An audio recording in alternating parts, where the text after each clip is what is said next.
Mr. Chairman, it looks like Linda may be trying to get your attention. Yes, Linda. Amanda, can we unmute Linda? Okay. It has been a while since I've done one of these. How are you going to handle? Are you going to do like the panels sitting at a table, or I guess you can't do that, right? So it's going to be just different people coming up. Yes. Okay. Yeah. And will you need a moment to log them in? Maybe I've already logged some people in. Some of them I know they're already logged in. I've logged some new ones in. So it depends. Are we starting with the staff? Yes. Okay, I've got all them logged in. Okay. If you could just give me a signal for the others who you don't know, we'll just pause. Okay, thanks. Thanks, Commissioner.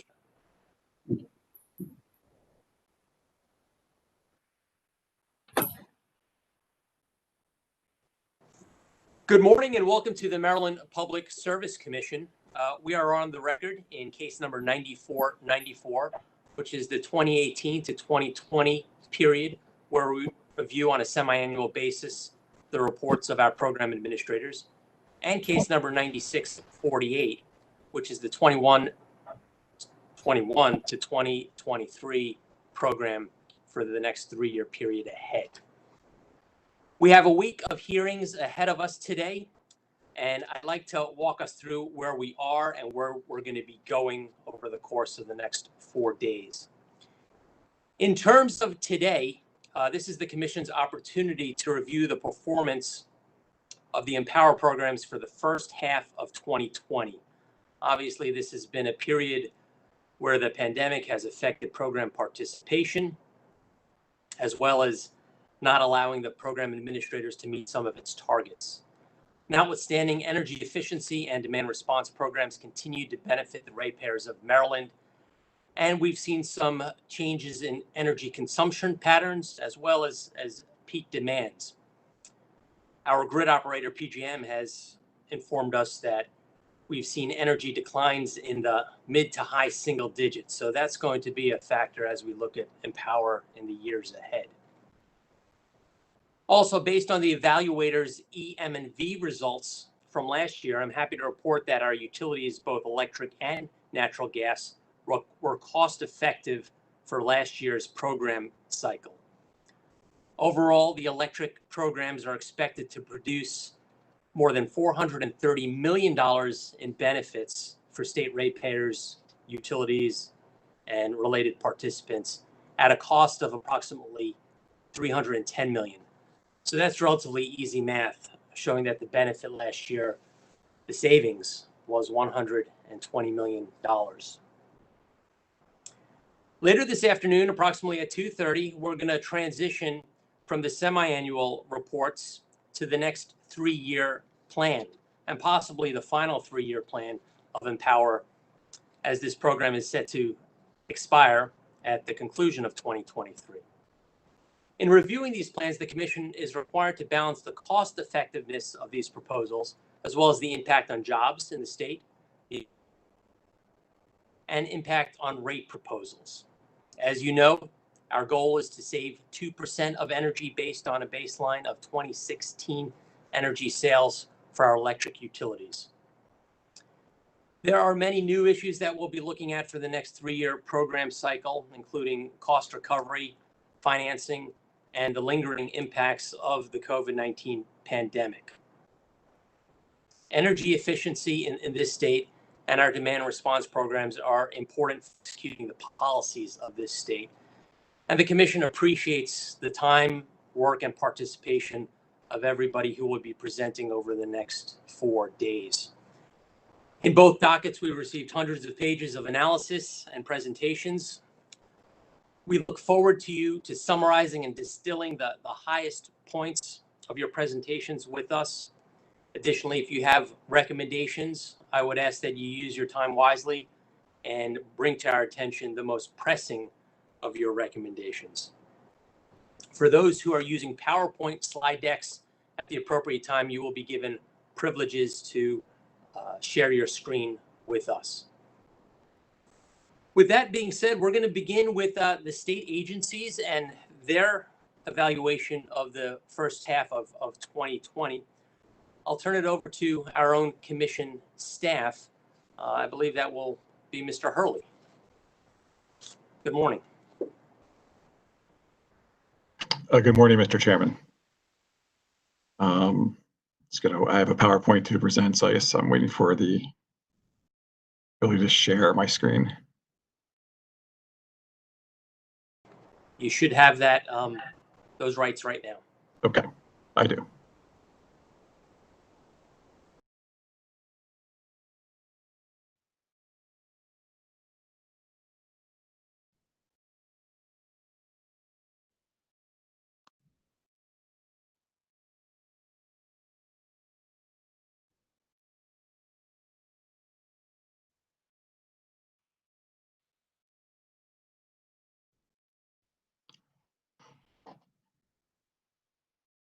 Okay, all set to go. Thank you very much for your patience. Once again, this is Dan Hurley with the Commission staff. Joining me this morning is Ben Baker of Commission staff and Joe Loper of Itron, who is the Commission's independent EMV evaluator. Just some quick opening comments. I know we're going to get through our presentations this morning in a fairly good pace here to move into the afternoon. Just some thoughts on the challenges facing us coming up in the next program cycle include still some uncertainty from the COVID-19 situation, challenges that all the utilities will be required to meet the 2% goal. As the Commission is aware, the previous goal, we did have a scaling factor for utilities that weren't able to make the 2% goal immediately. So now, starting in 2021, all the utilities will be required to meet the 2% goal. We're also going to see some challenges in evaluation methodologies. You'll hear terms starting this afternoon like estimated useful life and how that could impact program savings for programs such as lighting or CVR. So it's kind of a preview of the challenges facing us as we move forward. As far as the first half of the year, this is our typical report on the number of measures that were installed, the spending and the savings, and how much the programs cost in the first half of the year. So COVID did have an impact on spending, a little more than it had impact on the savings. So we had a fairly close to meeting, all the utilities were pretty close to meeting that 50% of the total annual savings in the first half of the year. But zero of the utilities had met the 50% spend for the first half of the year compared to their annual forecast. And we see a low as 29% of spend for the year for Potomac Edison, and the highest spend is 45% for BGE. This table is the how the utilities are moving towards the 2% goal, or their goal for the year. As you can see, most of the utilities are on track to meet their goal for 2020. Potomac Edison was a little bit behind, but we're hoping to see them catch up in the second half of the year. As you know, some of the programs were suspended that really required the utility contractors or implementers to be located at a customer's premise. Those programs were suspended, but they were reactivated in July of this year. So we're hoping to see a second half, maybe a second half surge of participation and spending to help the utilities meet their goals for the year. And on a whole, for the 3-year program cycle, so the goal for the 3 years is an average across the 3 years, and it looks like every utility is going to meet their average 3-year goal for this program cycle. So this is the information on the EMV for the electric utilities for 2019. As you can see, the gross realized savings ratios are very close to 1, which is a strong indication that our reported numbers are very close to the evaluated savings. Similar situation with the demand savings, although the residential realized savings were 22% higher than we were reporting.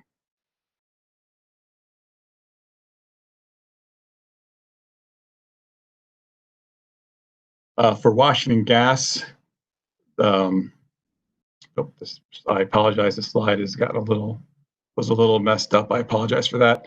Washington Gas realized savings for residential were 0.77 and then 1.2 for 2019. So again, Washington Gas is seeing a little bit of underreporting for the evaluation of their reported savings, and the commercial is a little bit above, and the total is pretty close to 1.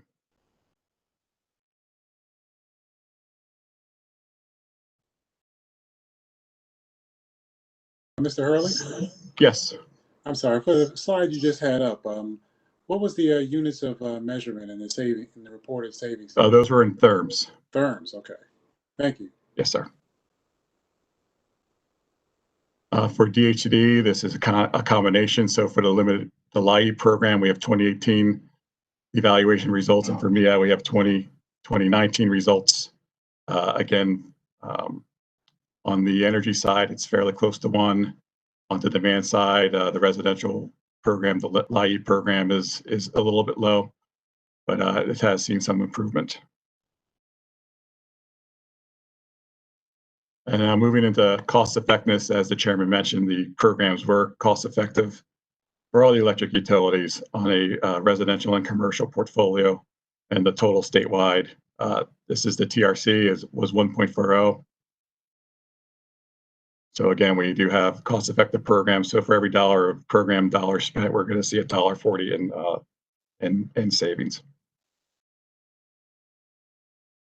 This chart just gives you an idea of the overall cost effectiveness per program.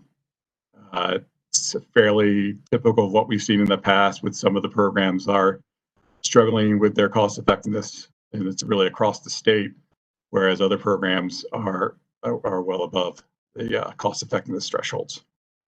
But for the portfolio, which is a requirement of the EmPOWER Maryland statute, the portfolio is cost effective.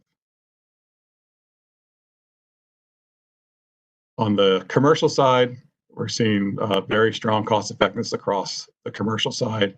Even the programs that are under 1 are not too far under 1. As you saw on the residential side, we have some 0.4s and some 0.3s. Commercial side, the lowest program is the custom program of 0.8. And that really has something to do with the number of projects that get completed in a year, because the custom programs can take some time to be completed from start to finish, from once they sign the contract until the savings are realized. Washington Gas also had a cost-effective residential and commercial portfolio, had the cost-effective residential portfolio and nearly cost-effective commercial portfolio, but overall the total portfolio was 1.4 for Washington Gas. And then our last slide for this morning is the DHCD's cost effectiveness. Still low, but typically, as is in the case for the entire run of the EmPOWER Maryland programs, the limited income programs are not cost effective, and the commission has not necessarily deemed them that they have to be cost effective for them to move forward. And with that, we are available for any questions. Mr. Hurley, the last slide, and I think we could take on this. Oh, okay, it's still there. These two programs, these are the two key programs operated by DHCD. Is there any expectation that they will reach parity at 1.0, or is the expectation that these low-income programs will always be not cost-effective? Yeah, the expectation is for these programs to hopefully improve over time, but I don't imagine we're going to see a TRC score of 1.0 for the limited income programs. Can you opine on the recommendation of some, including OPC, that any over-collection of EmPOWER surcharges during the COVID period be moved into the MEHA program, as opposed to other options such as returning those collected surcharges to customers?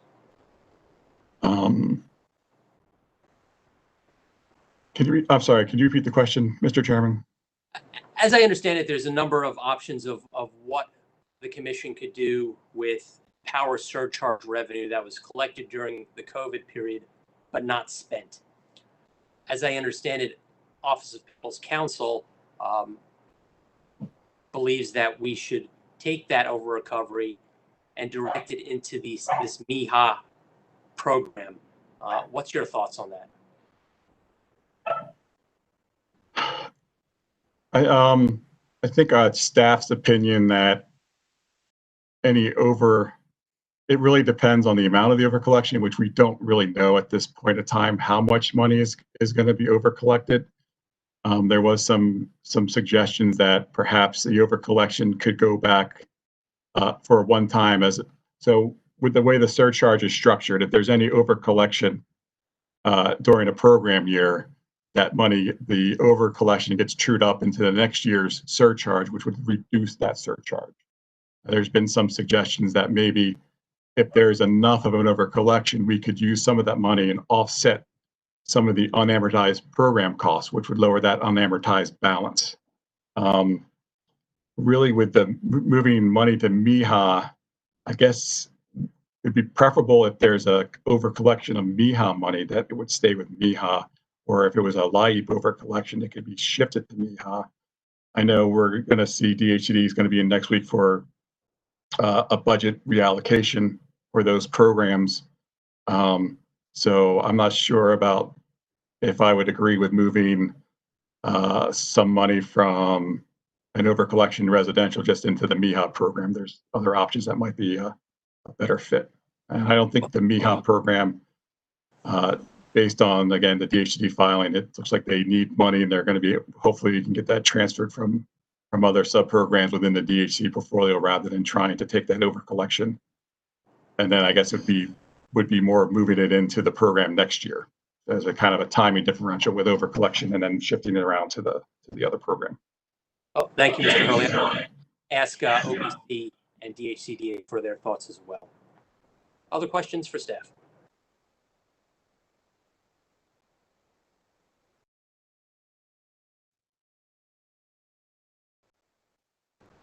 Hearing none, thank you, staff, for the presentation, Mr. Hurley and Mr. Baker. We will turn next to the presentation from Office of People's Counsel.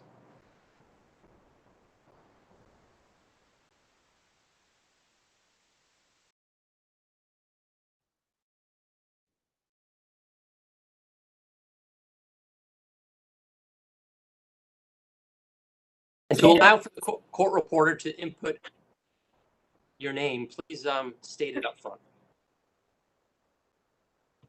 Do you need my name again?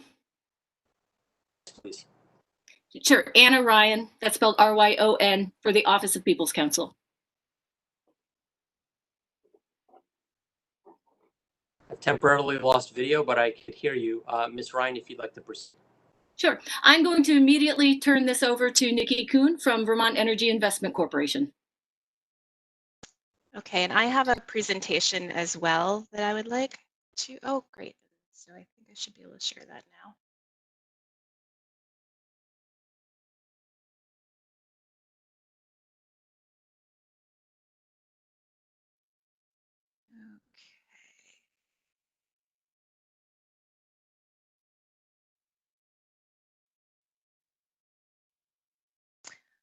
Can everyone see my presentation? Yes, we can. Terrific, thank you. So Mr. Commissioner or Mr. Chairman and Commissioners, thank you for the opportunity to speak with you this morning. My name is Nikki Kuhn, and it's been a few years since I've been able to present to you directly. So for those that I haven't met yet, I'll just share that I have been a part of the VEIC team supporting the Office of People's Counsel, reviewing the EmPOWER Maryland programs for about the last 10 years. My colleague, Emily Levin, that you're very familiar with, will be joining us as we move through the week and discuss the 3-year plans. And I also have with me here today my colleague, Dylan Voorhees, who has been a key team member reviewing the semi-annual reports and the 3-year plans, as well as participating in the cost recovery and finance work groups. So he'll also be providing insights and inputs as well. So I'm going to keep my comments on the semi-annual reports brief, as you know, we will be digging into a lot of the observations and recommendations in more detail as the week goes on. But first, I'm going to advance the slide here. it's important to recognize the impacts that COVID-19 has had on the EmPOWER results. Most of the residential retrofit programs needed to be halted in March and were suspended through the rest of the second quarter, the in-home energy efficiency services. And as we saw in the utilities responses to PC or filings for PC 53, they responded in a variety of ways to really try to maintain some level of energy efficiency services for residential ratepayers, including safe and contactless services such as curbside appliance pickups and virtual home energy checks. And due to the strong performance of the utilities residential programs throughout this program cycle, we see that the electric utilities continue to be ahead of the residential savings forecasts, regardless of this kind of slowdown in program services as a result of COVID. And Washington Gas is nearly meeting its savings forecasts for the program cycle, which is notable because they had a fairly slow start in 2018 as they were ramping up their programs. We also noted in those filings that residential electricity use is up in this program cycle, obviously due to folks transitioning to a work from home or a school from home environment, which does actually create some greater opportunities for energy savings for these customers.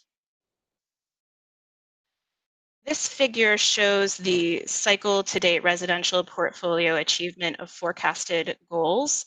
And this illustrates basically what I was just saying, that all of the electric utilities are ahead of their savings forecast for this part of the program cycle.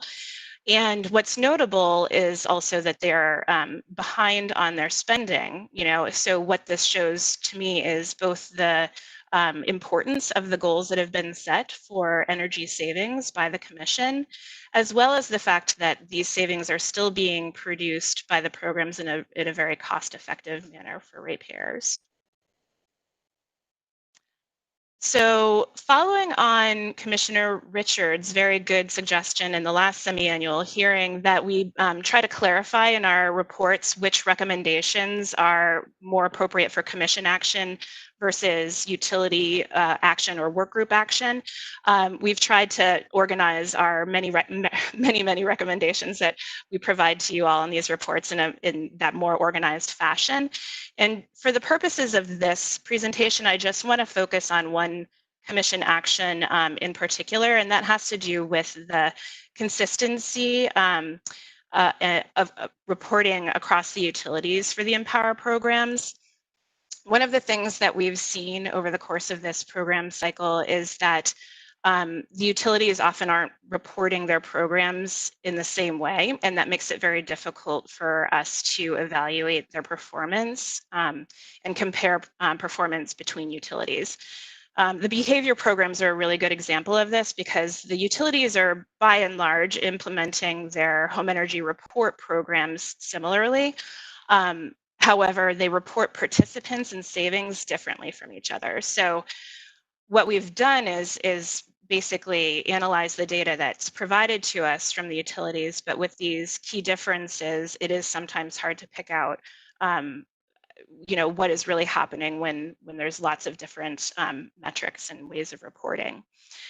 And so I recall at the beginning of this program cycle, the Commission asked staff to implement or facilitate a reporting work group that, as we were moving into the new 3-year cycle, gathered the utilities and stakeholders to take a look at the programs, take a fresh look at the reporting metrics that were being required, and just ensure that the quality of the metrics being reported and the consistency of the reporting protocols were clear to everyone.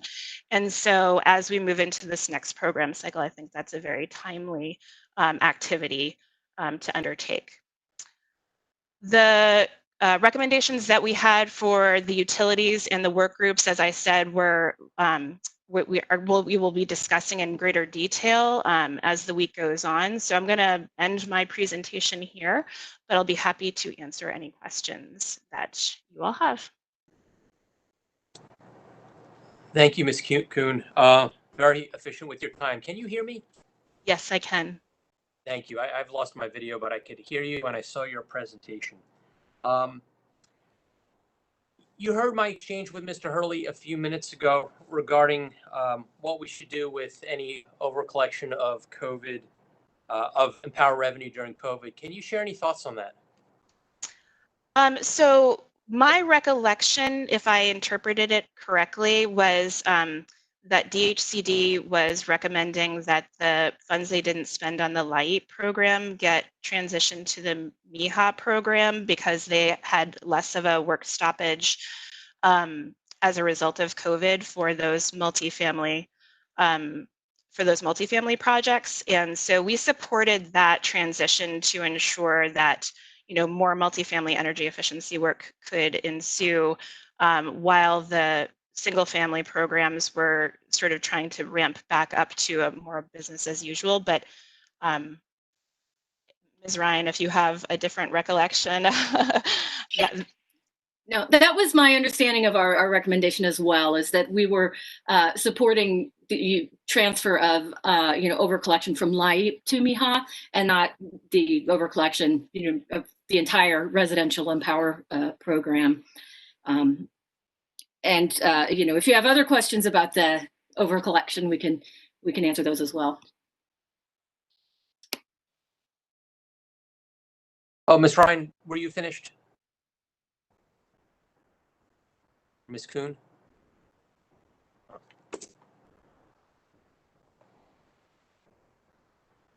Did you not hear my? Did you hear my response to the question?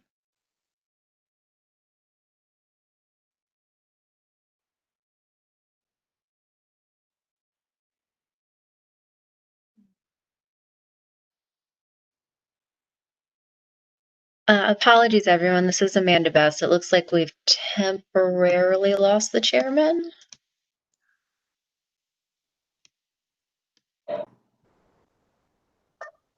And just FYI, I had to reboot completely and get back in. Amanda, I just got a message from the chairman. Ms. Kuhn, I did hear you, and I heard Ms. Ryan. I think we've lost the chairman. He asked me to move forward. Do any of the other commissioners have questions for the People's Council?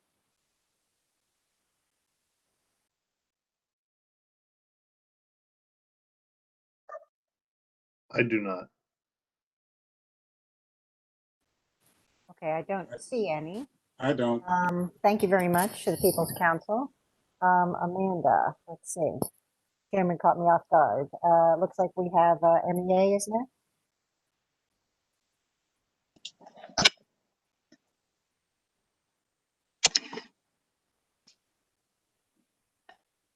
Chairman, if he is there, and the commissioners. This is Michelle Honig representing the Maryland Energy Administration. I am going to present MEA's EmPOWER expert, Dr. Kitson McNeil.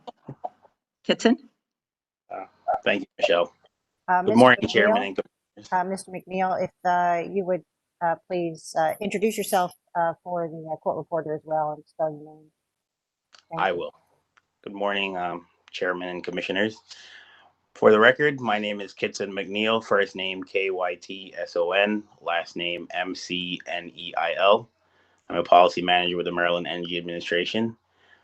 Thank you for the opportunity today to present testimony on the semi-annual report for the first half of 2020.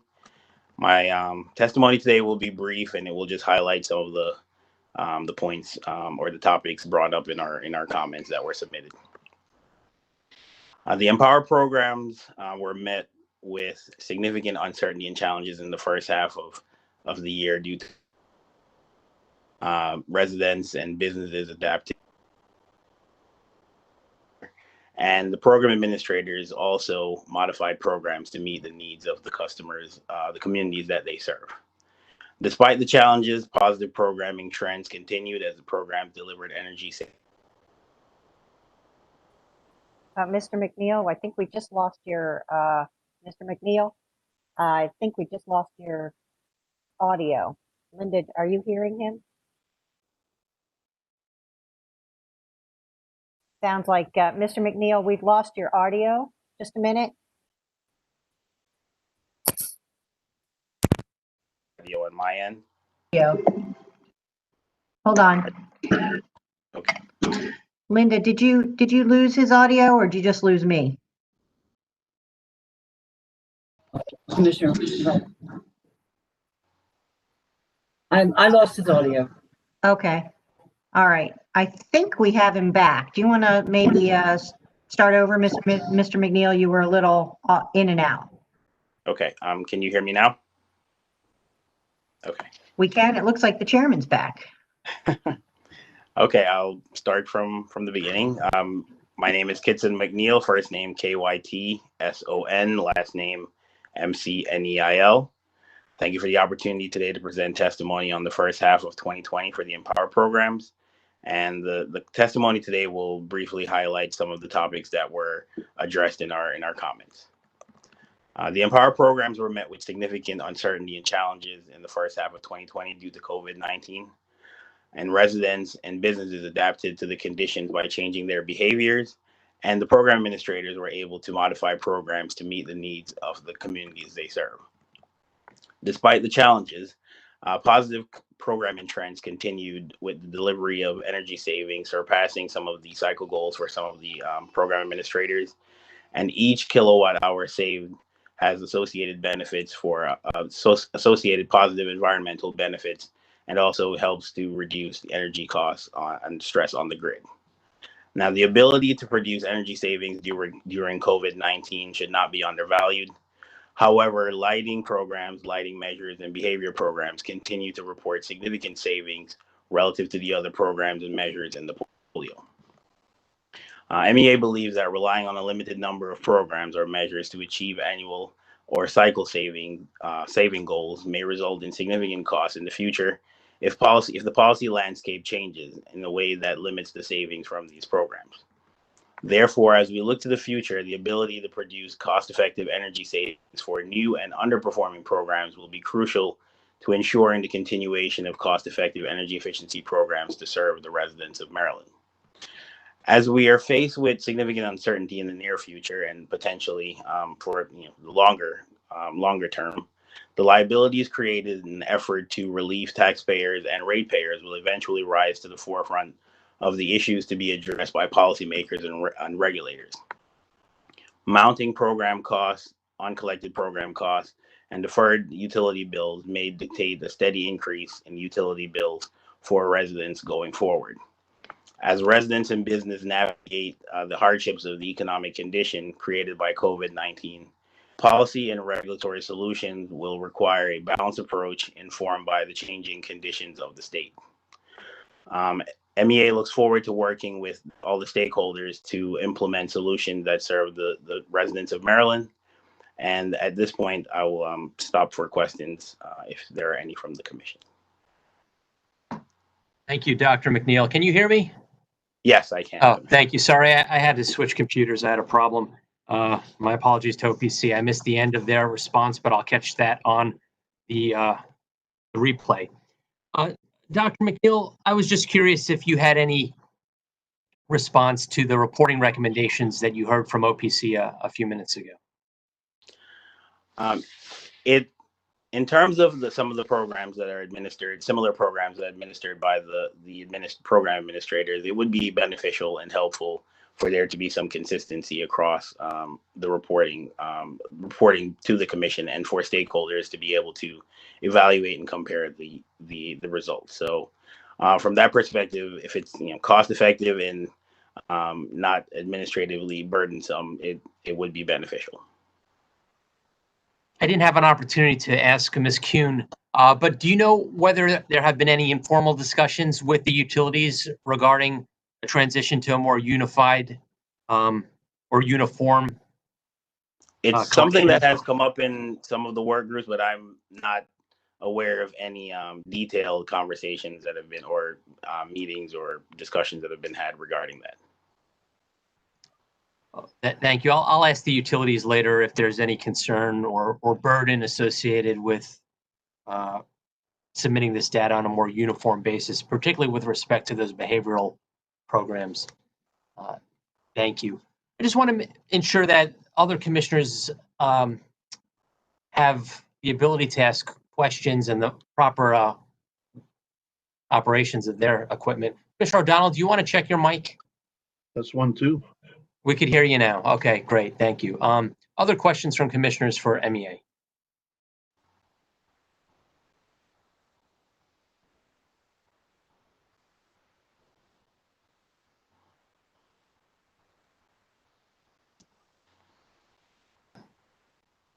Dr. McNeil, let me just ask you also, you reviewed the evaluator Itron's EM&V recommendations. Any thoughts on those recommendations that they were provided to us? At this point, nothing definitive. I haven't had an opportunity to discuss that with our leadership or with, I guess, MEA leadership. So at this point, I don't have any recommendations. Thank you. For those in the room, you'll recall that these semi-annual hearings used to be 2 days long, and then they were 1 day, and now at the rate we're moving, it'll be a half day or less. So if there's no additional questions from commissioners on MEA, we'll move to our friends at MEEA. Good morning, Mr. Chairman and Commissioners. My name is Susan Miller, and I'm here on behalf of the Maryland Energy Efficiency Advocates. Joining me will be Mr. Dewan Robinson, who is the Northeast Mid-Atlantic Director of Energy Affordability with the Natural Resources Defense Council, and Mr. Jim Gravatt, who's the Managing Consultant for Energy's Future Group. At this point, I'd like to turn it over to Mr. Gravatt to summarize our comments. Thank you. Good morning, Mr. Chairman and Commissioners. Always a pleasure to be speaking with you. Thank you for the opportunity. Our written comments were quite brief, and I will try to keep our verbal comments that way as well. Really, what we looked at with the semi-annuals was, with our continued focus on low-income and multifamily energy efficiency, what trends are continuing? Is anything changing in terms of the utility-sponsored low-income initiatives? We know this has been a focus of the Commission for a number of years now, and the utilities report in every semi-annual period. And as we've pointed out over a number of the last semi-annual periods, the participation by low-income customers in the utility programs remains quite low, even when there's no cost share required of the participants. So we looked at that again, and it's not surprising that that trend continues. So even where there's no cost share required in programs like QHEC or appliance recycling, the percentage of low-income customers who are participating is far, far less than their representation in the community at large. And the reason I think this context is important really is as we're looking forward to the next plan cycle. I think it's critical to keep this in mind as we're considering whether the utility initiatives that they discuss in their plans, what sort of penetration they could be expected to achieve. Are they detailed enough? Are they going to increase the participation of low-income customers? And also look at that when we look at the volume and the savings in the budgets that DHCD proposed, because it continues to be our focus to ensure that disadvantaged communities, low-income communities, communities of color, receive the benefits that they really need in these difficult times. And perhaps I can anticipate, Mr. Chairman, your question about the reallocation of DHCD funds from LIHEAP, and I think they've also referenced some reallocation from the MEET budget to MEHA. We certainly support that as it's been proposed, but I also raised the issue in a very general way. I think it must have been at the last semi-annual hearing, the idea of reinvesting some of the overcollection in programs that would benefit customers. And specifically to your question about MEHA, when we look at the expected disconnections that are going out, the arrearages that are growing, and the effect that this could have on, frankly, on homelessness in the state, we think that continuing to invest and increasing investments in energy efficiency that can help keep affordable housing affordable makes an awful lot of sense. Thank you. Thank you, Mr. Gravatt, and thanks for answering that question.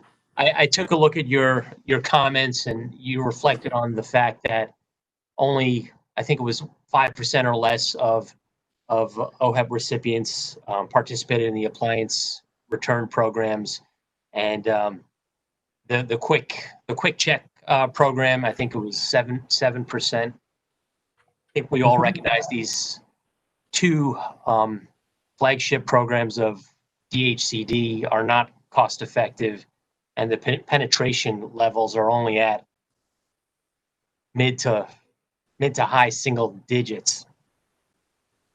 Is this sustainable for the long term? What can we do? I recognize that there are a large number of low-income customers, and maybe the best is that we'll only capture 7% of the customers at a cost ratio which is 4 to 1 in some circumstances. Are we resigned to that fact, or can we be more cost effective with the dollars and targeting particular sets of low-income customers that would get the most bang for this buck? Well, that's a complicated and multifaceted question, I think, and I certainly appreciate the importance of looking at all of those issues. I'd start by, I think, framing in a national context. I'm not aware of any jurisdiction that imposes a cost-effectiveness requirement on low-income programs. There generally is no expectation that they will be cost-effective. And I think that it is part of the reason why very often jurisdictions look at portfolio level cost effectiveness. Because, and sorry if I'm saying things that are obvious, but in an effort to ensure some fairness in how energy efficiency is distributed, if you will, low-income customers are paying for it. So they should have some opportunity to benefit from it by participating directly in addition to the system-wide benefits that they receive. And if it costs more to make sure that they receive those benefits, then that's what we have to do. That doesn't mean that I don't think that we should continue to look at ways to improve the cost effectiveness of low-income programs through efficient operations, through targeting need to some degree. And there is some of that, I think, that occurs in DHCD's plan by the introduction of, looking at the base program as a separate program,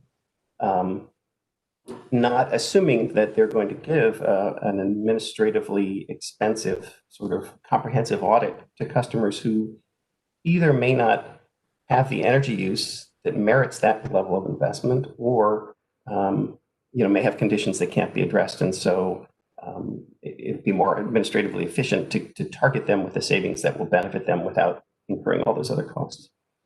But I do think, so yes, we should be looking at that for sure. The KIDS program that DHCD is proposing, while I have some concerns about that, it's something that will increase the overall cost effectiveness of the portfolio. We could spend days on this policy discussion. As I've said in many contexts, when we look at the costs and the benefits of different things that we do, we should look at all of the costs and all of the benefits. And I think there is, there's at least a nod to that in Maryland by including some non-energy benefits. But if we really did an extensive study, which I'm not necessarily suggesting, but let's look at the cost of homelessness on the state. If more and more utility customers can't pay their bills, let's look at the cost of the collections that are going to be borne by other ratepayers. There are all kinds of costs that aren't directly considered necessarily, but I think we all agree that there are costs that customers who are paying their bills are going to bear. So, I wish I had a more concise answer, but I think that the costs of not providing these opportunities for disadvantaged communities, to me, it's greater than the cost of providing energy efficiency. Thank you. This is possibly one of the most difficult issues of EmPOWER, and I agree with you entirely that this is a portfolio approach. There will be some laggards and some ahead, and they might cancel each other out. At the end of the day, we do have an obligation to ensure cost effectiveness.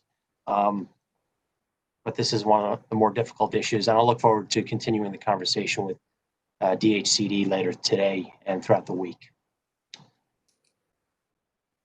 Additional questions? And I was mistaken. I just looked back at the comments. It appears that only 2.5% of the appliance recycling benefits went to OHEP customers, so even smaller than I had initially thought. Small number. We just need to redouble our efforts to reach these communities that may not take advantage of some of these benefits on their own, because as you just said, they pay the EmPOWER surcharge like everybody else. Thank you. Seeing no questions, we will move to the utilities at this point and then conclude with DHCD. So we'll begin with the representatives from Baltimore Gas and Electric Company. Good morning, Chairman, Commissioners. Can you hear me? Good morning, Ms. Ravenel. Loud and clear. Great. Christy Ravenel on behalf of Baltimore Gas and Electric. Eric Riopko, Energy Efficient Manager, will be presenting, and the rest of the BGE team is available for questions.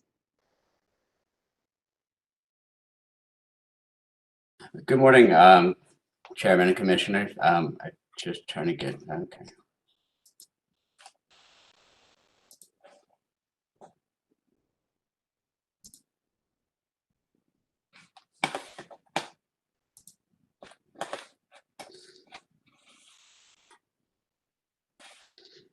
Good morning, Chairman and Commissioner. This is Eric Riopko, the Manager for Residential Energy Efficiency Program, speaking on behalf of Baltimore Gas and Electric Company. Also available this morning will be Lloyd Duhan, the Manager of Energy Efficiency Portfolio, Amanda Janowski, the Manager of Behavioral Program, Chris Walls, the Manager of Demand Response Program, and Bill Wolf, the Manager of Commercial and Industrial Program. Good morning, Mr. Riopko. Can you expand your presentation to full screen? Sure.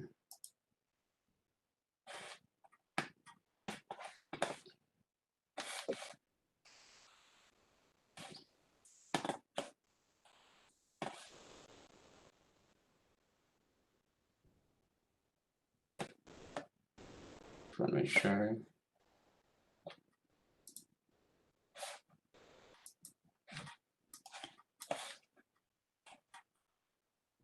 Are you able to see the full screen? Actually, we see lots of screens right now. Let me pick one screen here.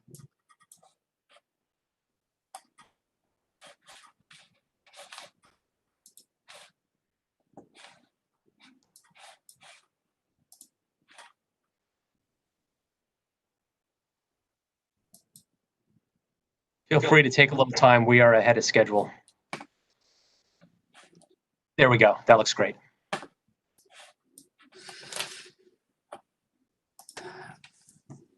The first half of 2020 posed many challenges. I'm pleased to announce that BGE is on track to meet our 2020 and cycle EmPOWER goals while keeping our customers, contractors, and BGE employees safe. BGE has been proactive in dealing with COVID-19 and overall, and how it pertains overall to the company as well as to the EmPOWER program.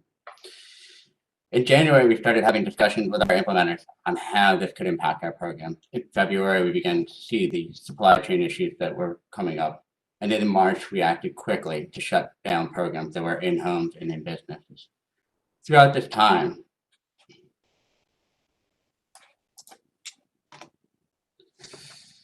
we have continued to move our program forward. In the first half of the year, we achieved almost 500 megawatt hours of savings, 77% of our target for the year, while continuing to manage our budget. 70% of what was spent went back to our customers. This is over $50 million that went back to BGE customers. This resulted in a lifetime savings for the measures installed of $436 million over the lifetime of these measures. With the onset of COVID-19, we continue to find ways to innovate and move programs forward. We were able to keep our midstream programs open for both C&I and commercial and residential programs. We worked with our implementers, distributors, and contractors to understand the challenges and come up with solutions. We innovated processes, including C&I virtual inspections, allowing use of video to complete these inspections and see that incentives were passed through to customers. We launched our Connected Rewards program in May with convenient and safe ways for customers to enroll. We continue to work with our lighting and appliance program to meet customers where they were shopping and look to make changes as customer behaviors evolve. We modified our behavioral messaging. We recognized that changes were happening and ensuring that customers were getting appropriate messages.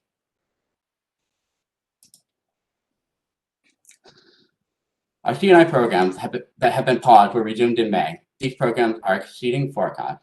This includes the addition of 2 combined heat and power projects, which were completed in the first half of the year. Our Connected Rewards Bring Your Own Device program launched in May and offers customers another opportunity to save. Customers enrolling will get a $50 sign-on bonus in addition to annual savings. Year to date, over 11,000 devices have been enrolled in this Connected Rewards program. Our disaggregation pilot, which was initially set to launch in March with a refrigerator recycling campaign, was paused. This campaign was later resumed with a different module for thermostat in June. The shutdown of the in-home program delayed the remaining campaign.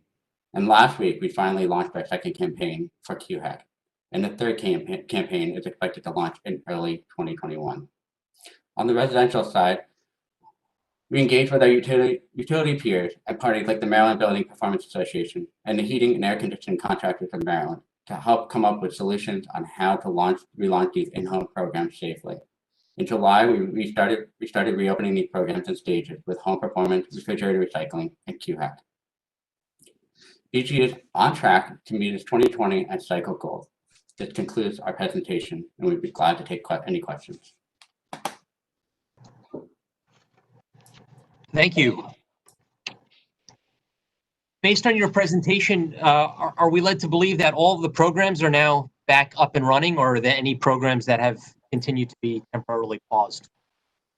At this point, all of our programs are back up and running. We continue to, monitor the environment that they're operating in to ensure that, our customers, contractors, and any other people will remain safe. Of course, I imagine your contractors and your employees are engaging in all the appropriate safety protocols.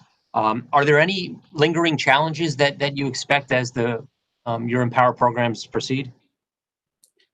At this point, we continue to look at modifications as, it's just trying to monitor the environment, make sure that there's nothing where we're going to be, out of touch with what the customers are expecting, making sure that our contractors have all the equipment that they need to perform their job safely.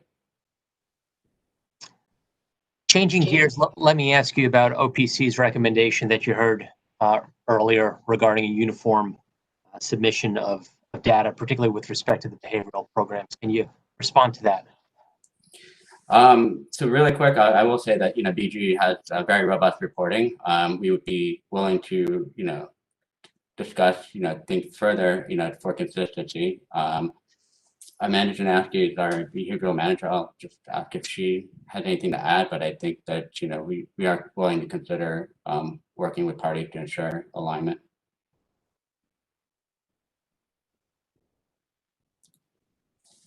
I think she might be on mute. Oh. Okay.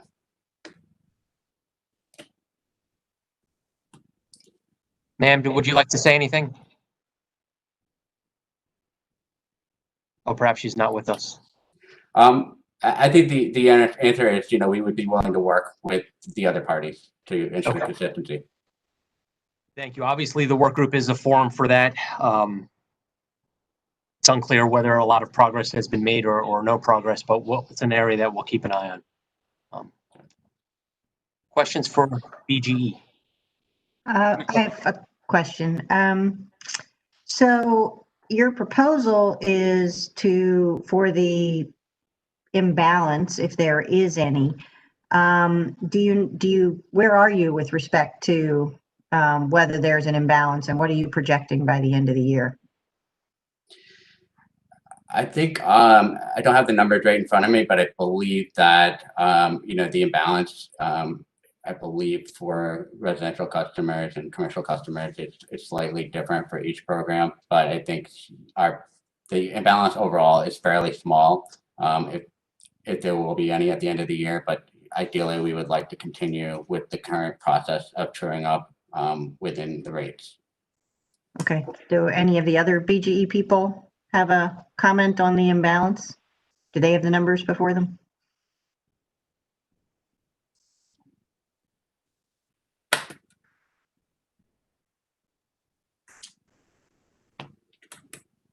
The overall imbalance is expected to be fairly small. So the point is that through the normal process that we've done year over year, I think that would be the most ideal way to handle this. I'm just trying to understand what fairly small might mean. You know, a couple $100,000, a couple $1 million, you know, what is fairly small?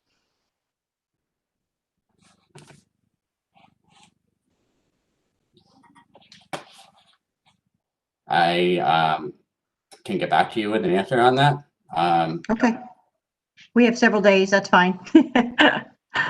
Thank you very much. Thank you, Mr. Chairman. I have a question, Mr. Chairman. Mr. Ryabko, you went through your disaggregation piece pretty quickly. Can you give me a little bit more of an update on where the disaggregation pilot is now and what it looks like going forward in terms of timing? Yeah, Commissioner O'Donnell, we were expected to launch our initial disaggregation campaign in March of this year, and I would say it was expected to go out the weekend that we ended up shutting down our program. So we worked through the weekend to actually put that campaign on pause. Given that that campaign was for refrigerator recycling, which was an in-home program, we kind of held off for a little bit, and then as we saw that things were expanding with COVID-19, we had to shift gears, and then we looked to launch a thermostat campaign, which was launched in June of this year. And then, as I mentioned, with the residential programs in-home being reopened over the summer and into the fall here, we kind of held off on making sure that those programs were up and running safely before we wanted to relaunch any in-home related disaggregation campaign. Last week, we launched the QHEC campaign for disaggregation, and that will go through the remainder of this month. And then the last campaign we're looking to launch in early 2021.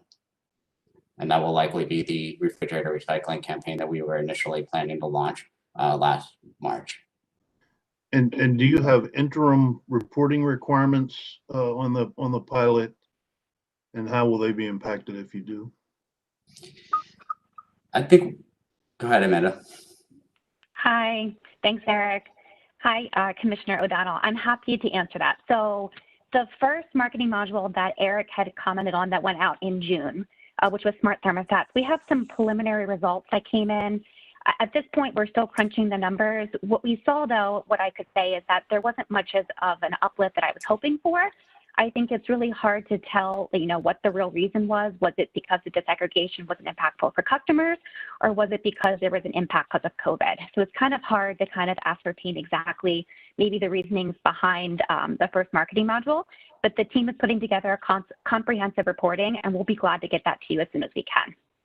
And then what I can tell you for the second marketing module that Eric had just commented on that we just sent out last week, with the team, with the additional time, the team actually was able to get that marketing module out there with 3 disaggregated appliances within the marketing module. So we're hoping, since it's a more robust marketing module that's really calling out the top 3 appliances in the customer's home that's driving their usage, we're hoping to get more customer uplift and engagement from that marketing module. Thank you, Ms. Kanaski. We'll look forward to hearing from you. Absolutely. Absolutely. Thank you for the question. So, Mr. Ryabko, I also had a question regarding some of the annualized energy savings the company has achieved during the first and second quarter of this year. As we heard in other forums that because of the quarantine orders and the number of everybody basically just staying at home, residential energy usage actually increased during the first half of this year and has actually continued to do so during the course of the year. So what do you attribute to the savings that you've actually achieved here too? And how are you actually able to determine that in light of the fact that customers are, well, that we know that customers actually used more energy because they were staying at home? Is there something different that the company did in order to reach that goal? Well, I think the important thing is that the savings are driven based on the efficiency measures that are installed over the baseline items that could have been installed. So when we talk about the HVAC program, it would be the standard baseline HVAC equipment over the energy efficient equipment that's being incentivized. The same with lighting. We have the baseline lighting that we're comparing with the more efficient equipment that's being installed. So the savings is based on the measures that are being installed in the home, not necessarily the customer bill with the savings at this point. I see what you're saying. Okay. All right. So even though customers are at home and are using more, we're actually realizing more savings because. And the long-term savings number that I measured, that's, if they install an LED light bulb over the baseline, that savings is the saving compared to the baseline over the lifetime of those measures. Okay. All right. I understand. Thank you very much. Thank you, Mr. Chairman.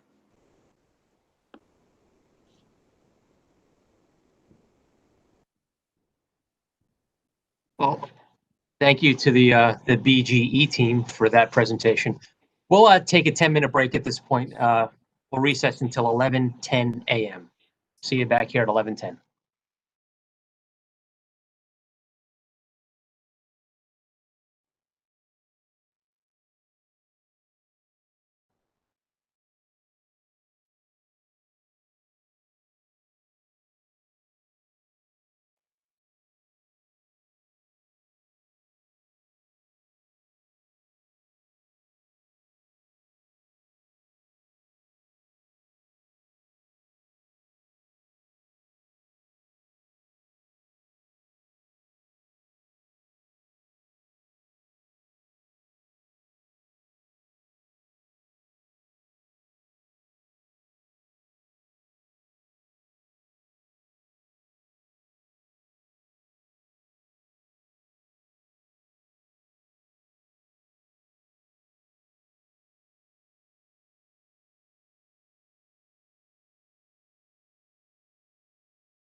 We'll be back live in about 30 seconds.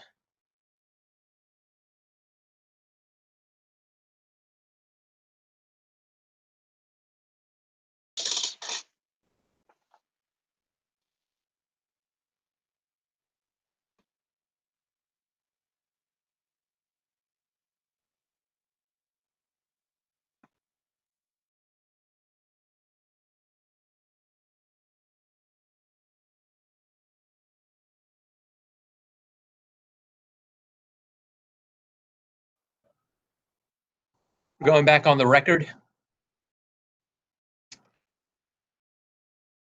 At this time, we'll hear the presentation from the Delmarva Power and Light Company, as well as Pepco. Good morning, Mr. Chairman and Commissioners. Douglas E. Mikeel on behalf of Delmarva Power and Light Company and Pepco. At this time, I would turn the presentation over to Mr. Will Ellis, and I would note that this is Mr. Ellis's swan song. He's accepted a new position within the company. Thank you, Doug. Good morning, Chairman and Commissioners. As Doug stated, I am newly appointed Pepco Regional Vice President of Government Affairs, and this week's hearing will be my last presentation. But I am happy to announce that Nate Gillespie is our new Senior Manager of Customer Solutions and Demand Side Management.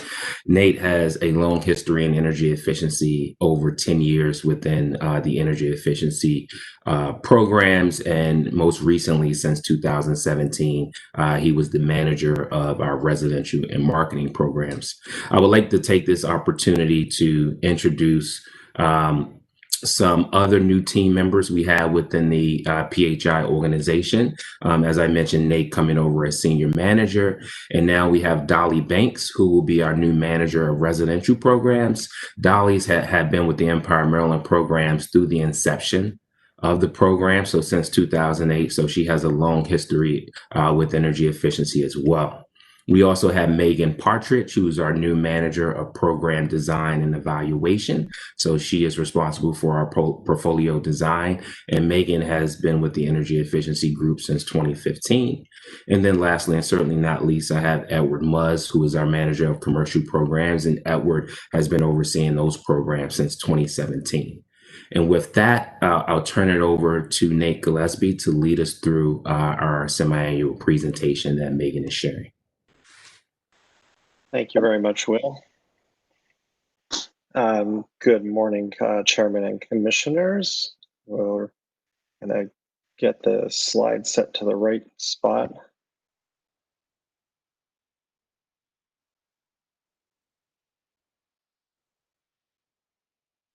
There we go.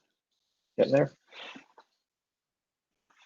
Okay, so thank you very much. We're going to go through, I'll do a very brief portfolio overview, then we'll move into our residential, commercial, and demand response programs. So as has been mentioned, Pepco and Delmarva Power are exceeding their program targets, even in light of COVID. We expect to complete the cycle in total ahead of our target. Currently, EmPOWER has helped to install 11.2 million measures cycle to date, totaling over 778,000 megawatt hours in savings for Pepco, and 3.4 million measures in Delmarva Power, totaling nearly 222,000 megawatt hours of savings. In our EnergyWise Rewards program, we have 270,000 customers enrolled, representing 275 megawatts of demand capabilities. Additionally, we've seen our BYOD program grow to nearly 2,000 enrolled smart thermostats and 20,344 thermostats enrolled in our thermostat optimization program. I'm going to turn it over to Dolly to talk a little bit about our residential sector. Good morning, Chairman and Commissioners. Again, I'm Dolly Banks, Manager for our Residential Energy Efficiency Programs, and I'm going to talk very briefly about the results for our residential programs during the first half of 2020. The residential programs continue to deliver positive results, even as the company responded to the pandemic. For Pepco, our lighting, appliance rebate, and home performance programs are on track to meet their 2020 energy savings targets, while our QHEC and appliance recycling programs have already exceeded their cycle energy savings targets. For Delmarva Power, as of the second quarter, the residential energy efficiency portfolio has achieved 104% of the cycle energy savings target, and several of our programs, such as our lighting, appliance rebate, home performance with Energy Star, are on target to meet their 2020 annual savings target. In response to the pandemic, our companies initially suspended programs in March that required our program staff to interact with customers in their homes. And we immediately began to address how we could adjust the programs to keep them safe for our customers and our employees. This resulted in the launch of the virtual home energy checkup in June of 2020, and this is largely video chat or phone. It also resulted in the launch of contact appliance recycling option for our customers in August, and we also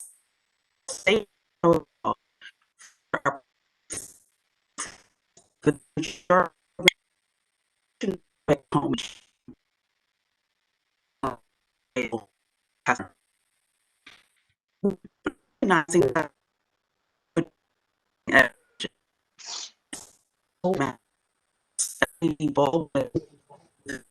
Jim, I'm just breaking up really bad. Does anybody else hear that, or? Ms. Banks? We're having some audio difficulties with your feed. We may have lost you. We see a warning sign on your screen. Are we having difficulty? Oh, okay. Can you hear me? You're back now. Yeah, we lost you for a little while. Perhaps if you could go back for about a minute of what you were reading. Okay. Spoke to the pandemic. Did you hear that part? Oh, you're breaking up again. I'm breaking up again. Okay. Yeah. In Ms. Banks, response, perhaps if you turn off your video, that may improve your audio quality. We could try that. Okay. How's Mr. that Chairman, now? Mr. Chairman, it also looks like Mr. Gillespie, if you go on mute, that might help as well. Okay. Can you hear me now? Yes, we can. Okay. Very good. Okay. Did you hear my response to talking about the response to the pandemic? You had just started and then we lost you. So why don't we start from the pandemic? Okay, very good. So in response to the pandemic, our company initially suspended programs that required our staff and to interact with customers in their homes. We immediately began to address how we could adjust programs to offer them safely for our customers and for our program staff. And this resulted in the launch of a virtual home energy checkup in June. This is essentially a quick home energy checkup that's done either by video chat, similar to what we're using right now, or by telephone, customer's preference. We also implemented a no contact appliance recycling in August. And we also focused on developing safety protocols for our programs such as the Home Performance with Energy Star and the appliance recycling programs, the quick home energy checkup, the traditional one, both of which have also recently reopened. Recognizing the economic challenges that our customers would be facing, we've doubled the number of LED bulbs that we're giving away through the Capital Area Food Bank in the Pepco service territory and the Maryland Food Bank of Eastern Shore in the Delmarva Power service territory. We've doubled it versus what we gave away in 2019. And in addition, we've also begun to diversify the types of bulbs that we're offering through the food banks, such as offering candelabras or bulbs that might be placed in recess lighting. That ends my presentation, and I will now turn it to my colleague, Edward, who'll talk about the commercial programs. Thank you. Before we leave there, Ms. Banks, what's been the reaction to the virtual audit? What kind of reaction have you had to that? Initially, the reaction was slow, a little slow, but I can tell you, Commissioner Herman, that now that we're offering both the virtual and the regular QHEC customers are tending to choose the regular queue hack. And I guess as customers have gotten more comfortable with having people in their home, so we are seeing that given the option of both, that they're leaning towards the traditional one. Yeah, I'm just curious, because wondering whether people liked the virtual. It sounds like maybe they didn't like the virtual as much as they like having somebody there in person. Right, because there's an element of service to it, and you got to do a little work, whereas having someone come into your home and they're actually doing the installations for you. But we still think it's important to have both options available so that customers can choose, what best fits their needs. Okay, thank you. Mm-hmm. Okay, we're going to turn it over to Edward. All right, thank you, Dolly. Good morning, Chairman and Commissioners. I'm Edward, Commercial Energy Portfolio Manager on behalf of Pepco and Delmarva Power. The commercial portfolio had positive performance during Q1, Q2 2020, with Pepco achieving 98% of the semi-annual goal and Delmarva achieving 114% of the goal. The team was able to overcome COVID-19 implications by having a strong pipeline of projects going into 2020. Customer and contractor safety was ensured by requiring the adherence of all local and state COVID-19 guidelines, with only approved customer visits and remote video project inspections. Top performing programs included the prescriptive and small business programs, which achieved 71% and 67% of the 2020 goal in Pepco and 62% and 69% in Delmarva Power. Furthermore, the retro commissioning program received industry recognition by winning the Product of the Year award from Environment and Energy Leaders, and the small business program won a Small and Medium Business Engagement Award from the Smart Energy Consumer Collaborative. The commercial programs continue to run strong in closing the year, providing value to our customers and contractors during this difficult time, and we are on track to meet our cycle goals. I'll now turn it over to Nate Gillespie, who will be covering our Energy Wise rewards programs. Thank you, Edward. The Energy Wise reward program, as we know, temporarily suspended its in-field direct install operations and paused the marketing campaigns as COVID started. However, we continue to engage customers and solicit participation through our BYOD options as well as thermostat optimization. In June 2020, the BYOD program expanded its offerings to include the Nest thermostats, while also partnering with smart thermostat manufacturers to resume email recruitment campaigns and launch Google search ads and social media campaigns. As a result, we're now close to 2,000 customers using their own thermostat to enroll in our Energy Wise rewards program. In the second half of the year, we will continue to market the Peak Energy Savings Credit Thermostat Optimization and Energy Wise Rewards customer education campaign and new customer activation letters for direct install devices, both residential and small commercial, to increase participation. We have resumed DCU no contact installations on the outside of the home, and we are going to be starting our outbound calling efforts that we would normally engage in to increase participation as we're closing out the cycle. And that is all I have on Energy Wise rewards. I want to go to the next slide and just kind of make sure I've given an overview of what we're doing from a COVID perspective. So as you know, we did shut down all programs in March that required face-to-face contact. We, as Dolly mentioned, started the virtual home energy checkup in order to have something that customers could still use while they might be seeing higher spikes of energy in their homes while they were spending more time at home. We paused all of our media to make sure that we were not promoting non-essential projects or taking away from any of the messages the company needed to have regarding COVID. And as we've moved into what a more normal environment looks like, we've developed new messaging plans. We launched new campaigns over the summer that focused more on what the current situations were for customers, making sure that any of the energy efficiency messaging that we were giving them was relevant to the current times that they're living in. For example, not trying to do marketing of commercial energy efficiency programs showing a bunch of people sitting in a conference room, trying to make sure that the messages that we were delivering on energy efficiency would resonate more with the customer as we move into a kind of a new normal right now. We did ensure that as we were moving back into the field, that all of our teams had the proper PPE. They were doing their health screenings, and we've done job hazard analysis of all of the different segments that would require us to be face-to-face with customers. And we're pleased that all of our programs are running in a modified format now. I will pause there for any questions either on the COVID activity or any other questions on our presentation, because that completes our formal presentation.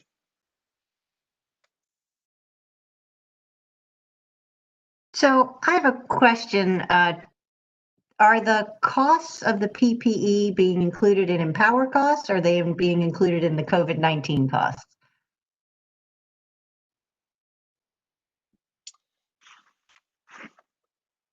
Dolly and Edward, do you know if there were any changes to what we were allowing for contractors?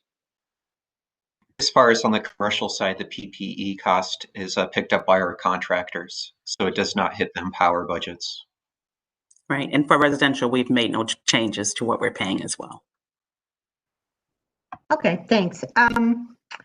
So I asked BGE this question. Do you have a sense of whether there's going to be an overcollection? And if so, I'm not looking for a perfect number, just sort of like an order of magnitude, if you have it. I think we were trying to get that answer for you before our time came, but this has gone pretty quickly. Megan, do you know if we've gotten an answer yet on what that imbalance looks like, if there is one?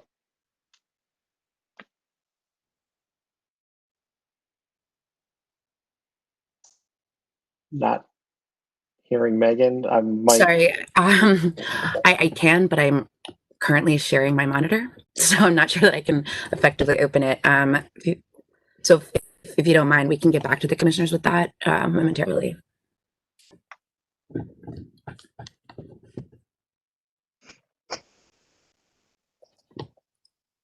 Herman, we'll have an answer for you once Megan can get off of her screen. We could probably take this screen down now. Mr. Ellis, congratulations on your promotion, and congratulations to the Pepco of our utilities. So far, you've received the highest proportion of your percentage of sales in meeting your 2020 goals. So that's something to be proud of. As I asked BGE a moment ago, are there any programs that are not fully up and running at this point?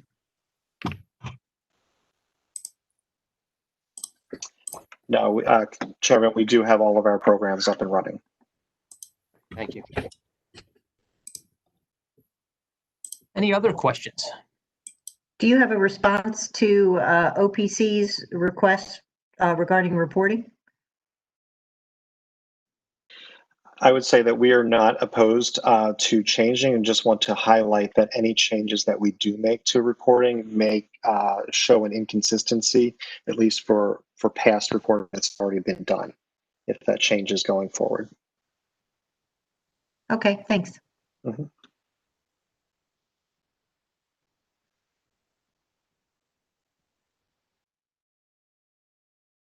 Thanks to the PHI companies for presenting this morning.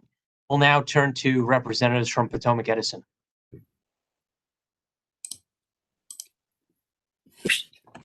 Commissioner, do you actually have those numbers on our over and under collection? Megan, we could hear you.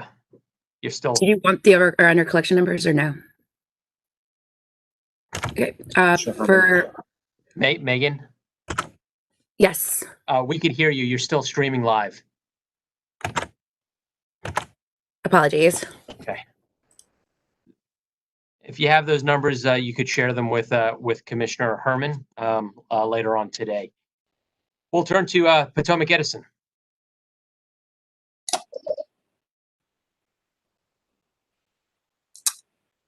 Hello, Commissioners. Can you see and hear me okay? We can, yes.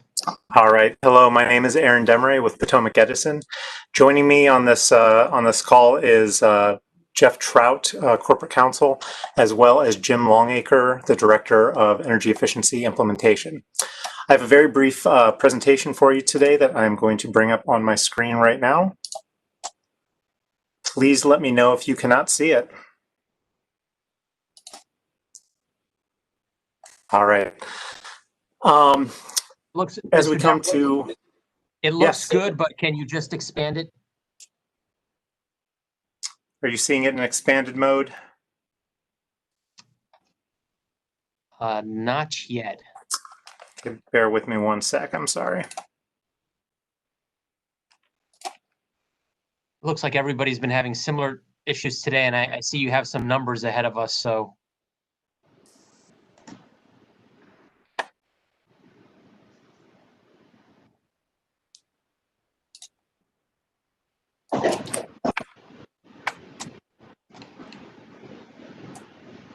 If that's as good as it's going to get, Yeah. we'll make do. I apologize for that. I make any questions you have on numbers, I'll be sure to blow those up for you. All right, so to start off with, Potomac Edison achieved approximately 49,000 megawatt hours in the first half of 2020. So to put this in perspective, you can see year over year how we've grown. 2018, we achieved approximately 1.4%. 2019, 1.95%. Was the goals, and we achieved 99 and 122% of those respectively. For 2020, you can see we are at 37%. Now, despite these program interruptions, we're very happy with being able to achieve 37% of our program goals. To answer some of the other questions that have come up, yes, all of our programs have resumed normal operations, and we are on target to achieve our full 18 to 20 program cycle energy savings goals. Looking at the next slide here, specifically how those results were achieved, it's actually quite interesting that when you take a look at our 2018 to 2020 totals compared to just our 2020, that in general, you have a very similar showing of programs that are driving it. So although some of our programs were shut down, you can see lighting and behavioral on the residential side were really the primary drivers with 24 and 25%, and how that really tracks with 23 and 22% of the portfolio overall. So they are a little bit elevated, and I think that gets to some of the questions that were coming up before with more customers at home. The energy savings in the residential sector, specifically those programs which kept on moving without interruption, did account for a slightly larger amount of our savings for the first half of the year. But I don't want to look at just this this half of the year without putting it in a little bit of context of where we've been over the entirety of this phase of EmPOWER. I know we're going to be looking into the future for the next couple of days, but I thought it was worth a little bit of time to pause and take a look at how far we've come during this phase. In total, over 296,000 megawatt hours of energy efficiency savings. To put that into terms, not in energy efficiency, the equivalent of about a year's worth of driving from 45,000 cars, 461 million pounds of CO2 abated, and then the impact of planting about 3.5 million trees. And to what that actually equated to for some of the tangible goods that we have provided, 1.7 million LED bulbs, 7,800 recycled appliances, 38 million of customer incentives, and over 31,000 low-income customers participating in Potomac Edison's programs. So separate from DHCD, but low-income participation within PE. And then finally, behavioral program distributing 2.2 million home energy reports. So over on the right, I do have some other things for you, specifically that we did receive the Energy Star Partner of the Year Award for 2020. This was in the new homes construction program based on the very successful program that we've had. And then also we did recently receive the Responsible Appliance Program, or the RAD program, based on the recovery of foam from our appliance recycling programs. So with that, I wanted to pause. I can answer any questions that you all may have. And joining me as well, I have, like I said, Mr. Jim Longacre and Jeff Trout. Thank you.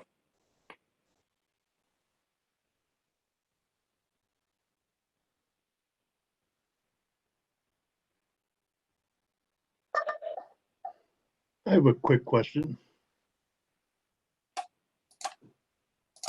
Yes, is that Commissioner O'Donnell? Yes. Yes. The behavioral program, those 2.2 million home energy reports, do you offhand have the per unit cost of just one of those 2.2 million? A per unit cost, I don't have, but I do have the total cost for the program. If you bear with me just a second, I can bring that up for you so we could back into it.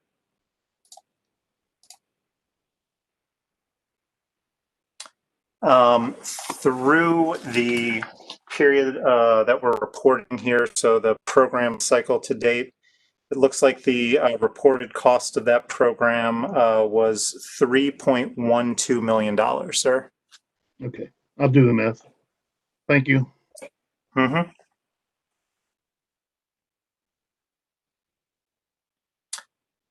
I know there were some other questions to the other utilities specifically about reporting. I'd be happy to answer any questions you all might have on that. Thank you, Mr. Demery. If you can, you've heard the question before, and apparently there may have been some discussion in the work group. What is your utility's position?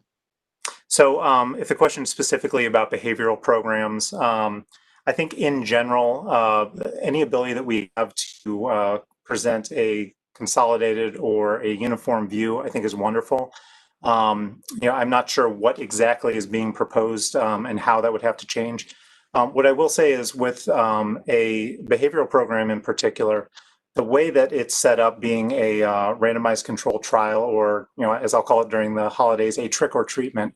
But the way that it's set up, a lot of the structure is defined in the very beginning, and you don't have ability to change some of that in the middle of the experiment, if you call it that. So I would say any changes that need to occur or aligning, we should probably know about those as soon as possible, and we'd be happy to have conversations with our vendor to see what we can do for the next phase.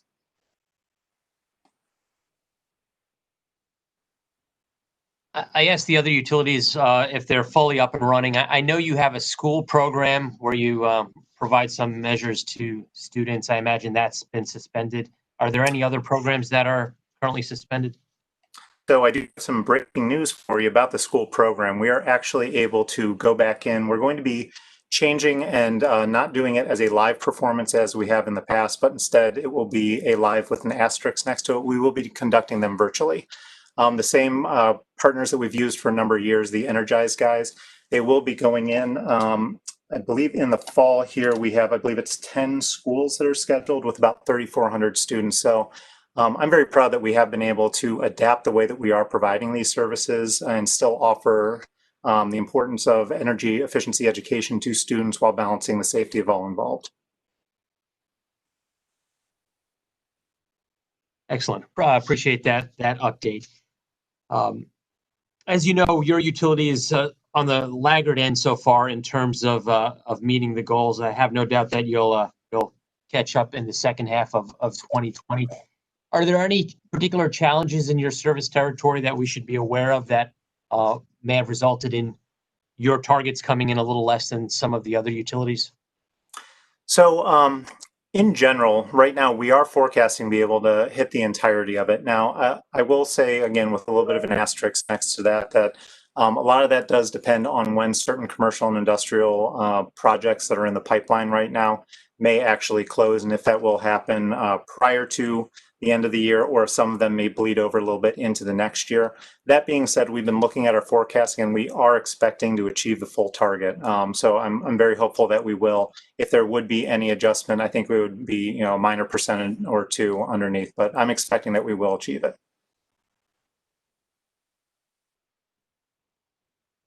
Thank you for your presentation. Any final questions for Mr. Demery?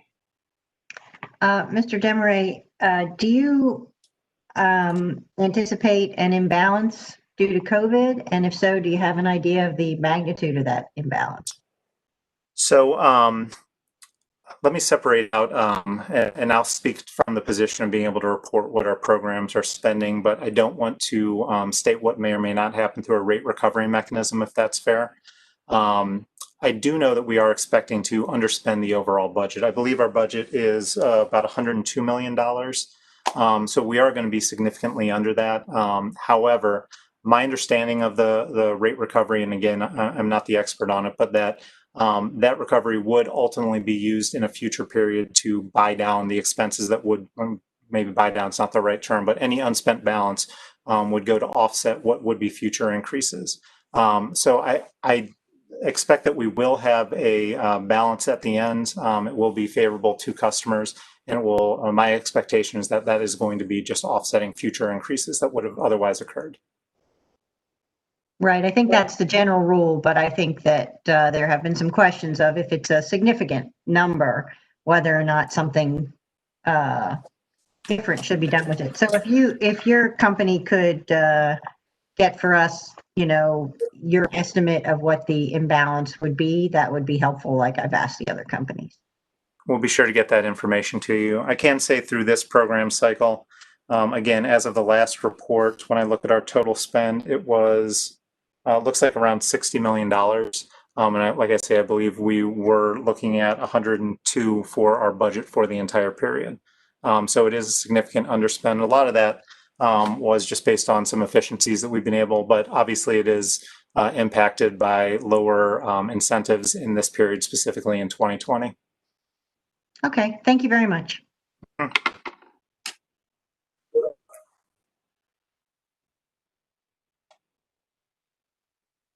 At this point, we will transition to the Southern Maryland Electric Cooperative.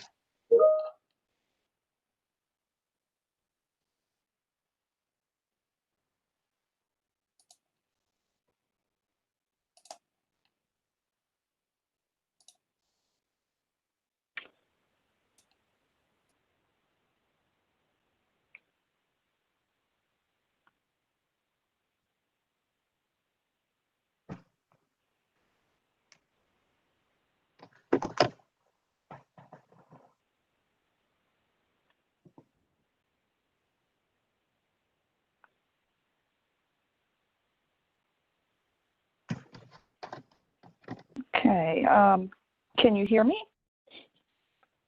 Hi, Ms. Rowley. Yes, we can. Okay, good. Good afternoon, Chairman and Commissioners. Jennifer Raley on behalf of SMECO, presenting SMECO's Q1, Q2 2020 semi-annual highlights. Can you see my full screen, or are you just seeing all the slides? We can see the full screen. It looks wonderful. Okay, Thank you. perfect. Thank you. Okay, so at the end of Q1, Q2, we were at 88% participation, 56% savings, and 32% incentive spent for the portfolio. We had a strong start to the year in Q1, which helped when the programs were impacted by COVID. For the New Homes program, we were awarded the EPA's Energy Star New Homes Market Leadership Award, and despite COVID, the New Homes program has remained strong. The lighting program distributed over 31,000 Energy Star LED bulbs through the Food Bank Initiative and over 230,000 Energy Star LEDs in the first half of 2020. EE kits received over 3,000 orders through the redemption portal and deployed kits for kids in April of 2020 in response to COVID. Building operations and performance had 2 successful small building tune-up projects in Q1 and Q2, capturing 240 megawatt hours of savings. And the small business program continued to do well in Q1, Q2 due to a strong pipeline and continued contractor networking and the Small Business Advance Initiative. Here we highlight some of the initiatives launched due to COVID. We launched the Kits for Kids in late April and distributed over 3,000 kits by the end of June. The initiative provided a downloadable energy efficiency educational packet for elementary and middle school students to do at home, and the kits included 1 LED nightlight and 1 advanced power strip for all of those electronics. SMECO's Home Energy Improvement Program was off to a great start in Q1 when we had to abruptly shut the program down due to COVID.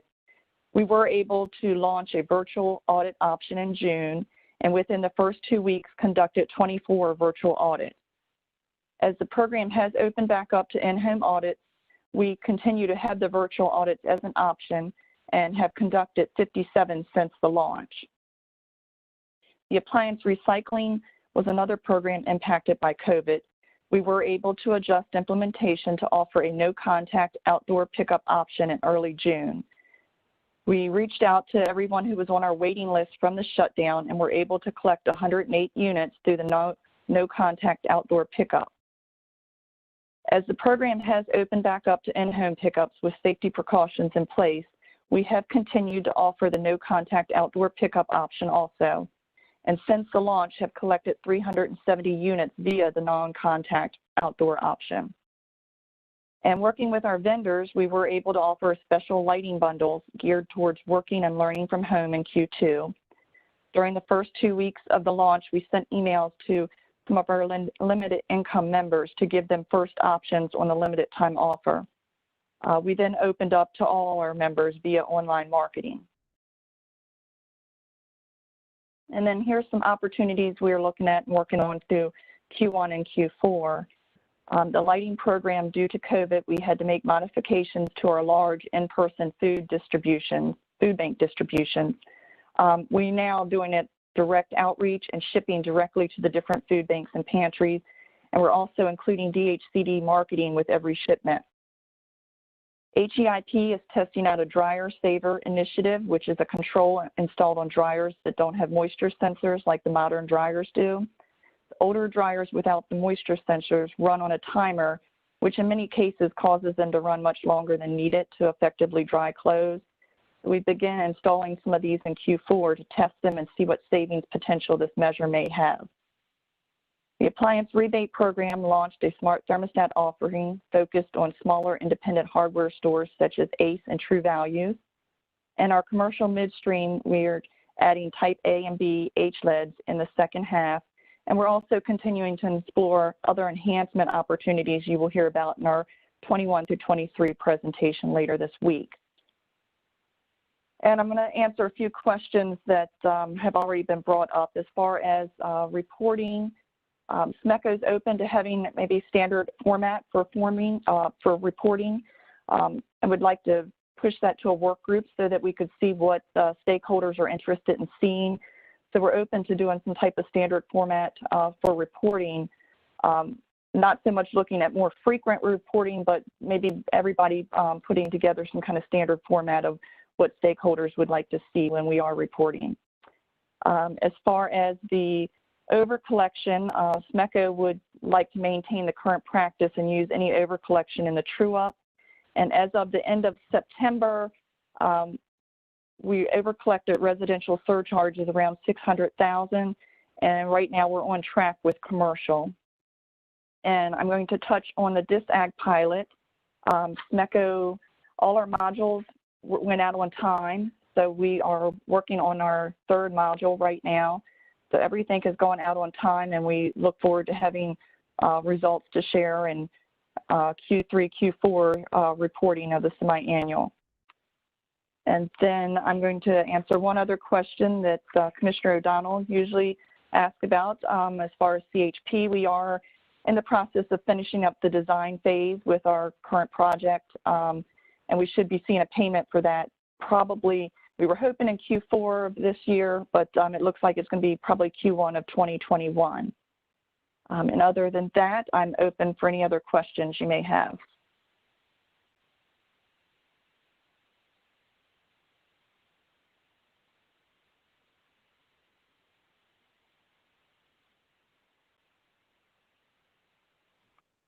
Well, Ms. Rayleigh, I think you, it sounds like you've adequately answered all the questions the commissioners were going to throw your way. Let me just. That's the benefit of going last.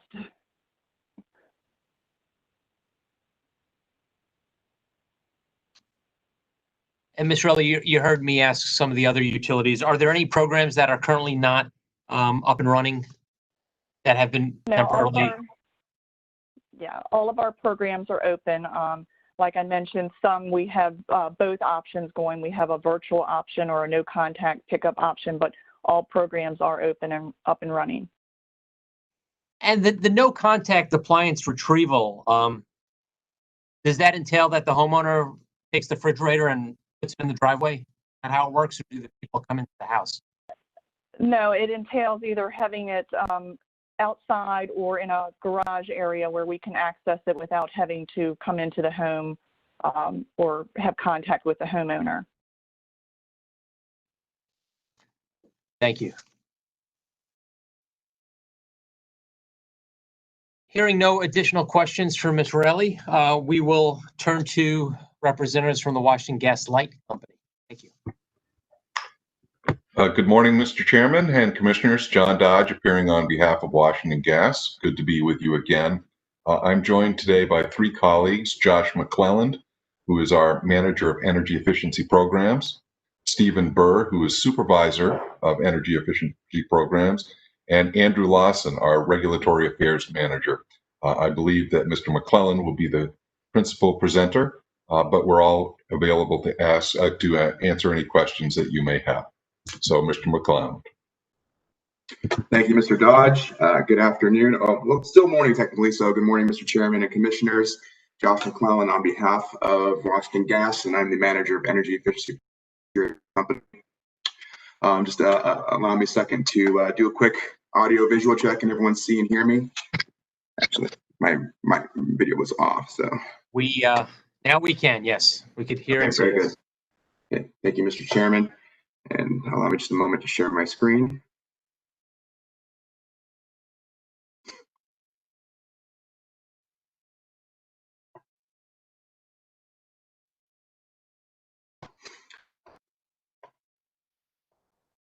Okay.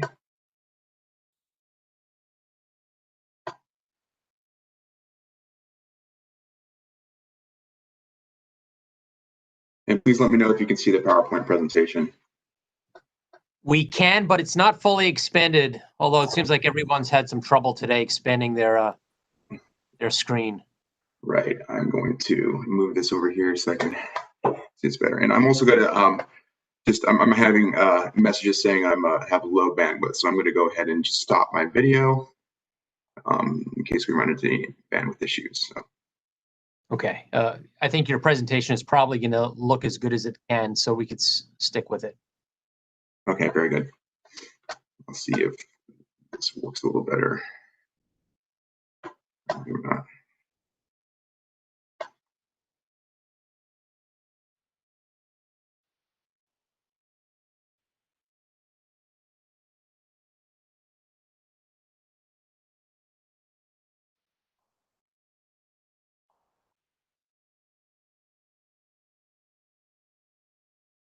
Pardon me just for a minute, Mr. Chairman and Commissioners, I'm having some technical difficulties here.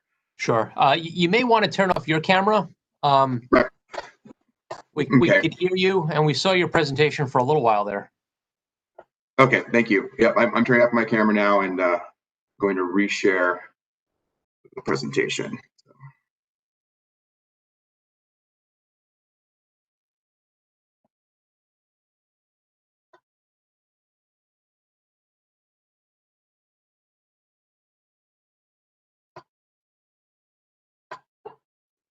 Okay, we'll go ahead and try this again. Mr. Chairman, can you see the presentation again? Actually, we were up until about a second ago, and half of it is now cut off. There we go. Okay, it looks good now. Okay, thank you. So apologies for that. Again, good morning, Mr. Chairman and Commissioners. I'd like to go ahead and start off with our portfolio updates for the first 6 months of 2020. At the portfolio level, over 900,000 in gas therm savings were achieved during the first 6 months of 2020, which has resulted in the best performing semi-annual period to date. The line graph above compares 2020 performance to the first 6 month period of each year since we launched in 2015. And you can just see the percentages equate to how much more 2020 achieved when compared to each period's total. So we had a pretty good 6 months so far for this year. In terms of meeting annual savings targets, both residential and income qualified sectors are on track to meet goals, with the commercial sector below the performance needed to achieve annual goals. And I'll provide a little bit more additional context on each sector's performance in the following slides. And the bar graph provides just a representation of the program cost categories. You can see that our incentive levels were not as high as we wanted them to be.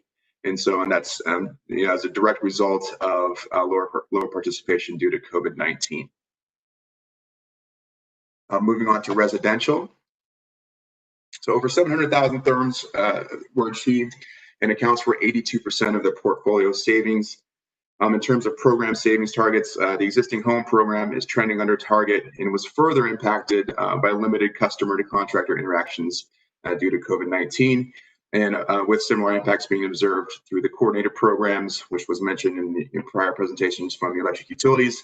And so coordinated programs being the Quick Home Energy Checkup and Home Performance with Energy Star and the Home Energy Improvement programs, which were temporarily halted earlier this year.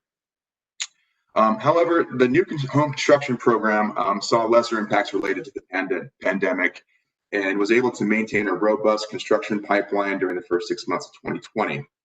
The new construction program alone accounts for a quarter of our portfolio savings and exceeded annual goals in late April. Performance was further bolstered as the coordinated new construction model became fully operational in mid-March. This model uses whole home energy modeling, resulting in additional savings beyond those achieved through just the savings of gas equipment to our prior version of the new construction program. So what's the 1.2 million for outside, or I don't, what, can you define for me? Sorry.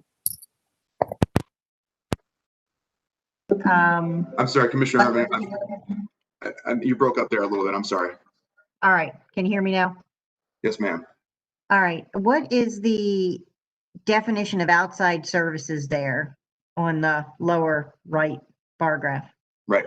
So primarily that's the amount of costs that are going to program implementation for our vendors. And so typically that involves just day-to-day program management, IT costs and services. There's also some additional marketing funding that's happening outside of Washington Gas that is all kind of tied to that cost category. Okay. I thought that last time around we had some really high outside services numbers, and you told me that, or I believe Washington Gas told me that because the programs were just beginning, the numbers were really high and they were going to go down. Do you recall that discussion? Yes, ma'am, I do. And for a period, they were lower than trending. And I just would like to note that if there might be there is a slight increase in our non-incentive costs. And that was mainly just as responding to COVID-19 and just trying to put some additional measures in place to kind of bolster our program participation. But prior to the pandemic, our outside services were lower than or trending than we were anticipating. And just another note is we are still projected to be under budget for our non-incentive spend for the rest of the year. Okay, thank you. Before we leave this slide, I have a question about the home energy reports. How far above the target with those? So I believe I might have those numbers in front of me, so allow me just one quick moment here. Okay, we have not achieved our goals as of yet, but right now, or when we filed this report, we were at 86% of our annual goal. So that means that we're trending above target, and we'll exceed those goals by the end of the year. Right, but in the first 2 quarters, you did 86% of your annual goal? That's correct. And how many of those actually went out, home energy reports, and what is the unit cost or total cost of those, all-in cost? Commissioner Donald, I do not have those numbers in front of me, but I will definitely reach out and get those to you. We do have a treatment group of 50,000 customers, and so I believe there was about 4 to 5 waves that occurred during the winter heating season that apply to the gas home energy reports. So I think a very rough estimate would be 50,000 times 4 or 5, but I'll get some more accurate numbers for you later on. I would appreciate it. Thank you. Yes, sir. Moving on to commercial updates.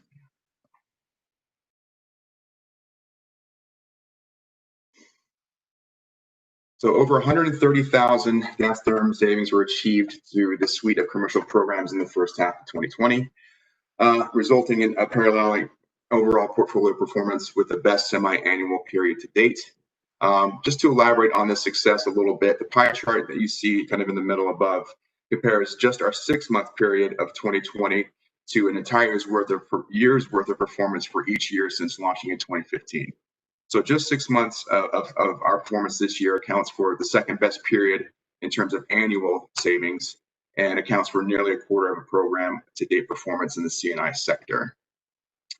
In spite of success seen in this sector, program performance is trending below forecasts for the year. And while these programs have historically struggled to achieve forecasts, this was further exacerbated by statewide closures of businesses and facilities due to COVID-19. The commercial sector performance was mainly held up by a few large-scale commercial boiler projects moving through the Custom Business Solutions program, which accounted for 12% of portfolio savings and achieved almost 250% of the annual program savings target. Quickly moving on to our income qualified programs. COVID-19 did have an impact on performance within the DHCD programs, with just over 34,000 gas therm savings accounted for in 127 homes serviced in the first half of 2020. In spite of reduced performance during the semi-annual period, these programs remain on track to exceed annual savings targets with a healthy pipeline for the remainder of the year, which necessitated an additional $500,000 allocated for market rate programs to support multifamily projects. And I know that, just to respond to a few comments that were made earlier on by the MEEA and the commissioners about supporting these low-income programs. And so we saw the opportunity to shift funding over by $2.5 million to support these additional multifamily projects through the MEEOP program. And lastly, we will move on to some of the things that we're doing in response to COVID-19. We're just continuing to respond to the effects of the pandemic by maximizing the value of these energy efficiency programs.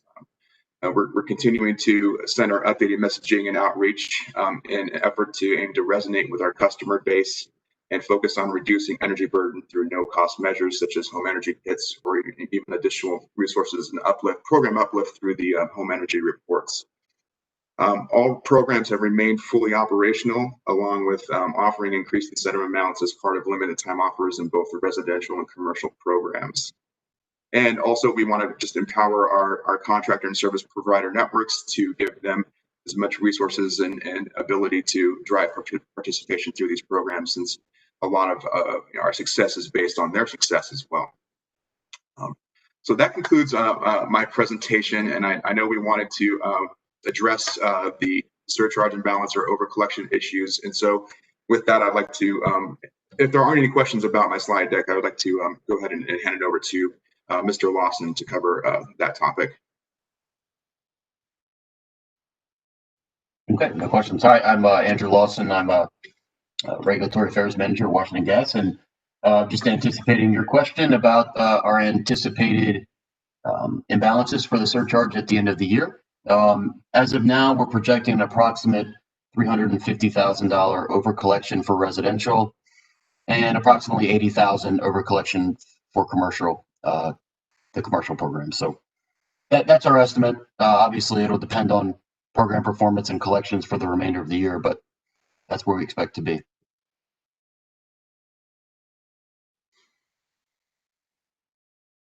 Any questions on that? I have a more general question. I'm not sure who, not specifically to what you just said, Mr. Lawson, but yes, sir. I'm not sure who should answer it, but I wanted to ask about the combined program with the electric utilities. Where's that stand? How's it going? What's going on? I believe I can take that one, Commissioner O'Donnell. So going back to the residential piece here, slide. So all the coordinated programs are fully operational. We kind of categorize coordinated efforts by both the retrofit programs and new construction. So the retrofit programs being comprised of home performance and the home energy improvement program and the QHEC program. So everything's been fully operational. We have a very good mechanism put in place with our partner electric utilities in terms of cost sharing and invoicing and making sure that incentives and gas savings are properly accounted for. So I would say things are going quite smoothly, save the impacts to the programs due to the COVID-19 pandemic. The same can be said for the new construction piece. That's the relatively newer portion of our coordinated efforts. But I would say that we are stepping off on the right foot with that program. We've made a lot of good efforts to streamline the invoicing app process, the whole home energy modeling process, and we're just making sure that we maintain strong communications back and forth between program implementers and electric utilities. So all in all, I would say that the coordinated programs are going very well. And everybody's playing well in the sandbox? Absolutely, yeah. I think we've been all very proactive and making sure that we help each other out. And if there are any questions or comments, that we field them quickly and respond to them quickly. So yes, absolutely. Okay, good. I'm glad to hear that. Thank you. Mr. McClellan, can I follow up on Commissioner O'Donnell's question?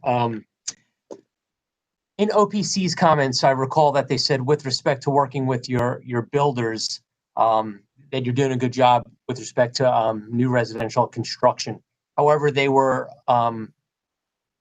seeking, I'm trying to think back at how they phrased it, but they said with respect to the whole home program, Washington Gas could use additional effort there. Did you understand what they were saying or how I described it? And is there any way to promote the whole home program? Mr. Chairman, I'm going to have to refamiliarize myself with that comment. I'm not entirely sure the meaning behind that.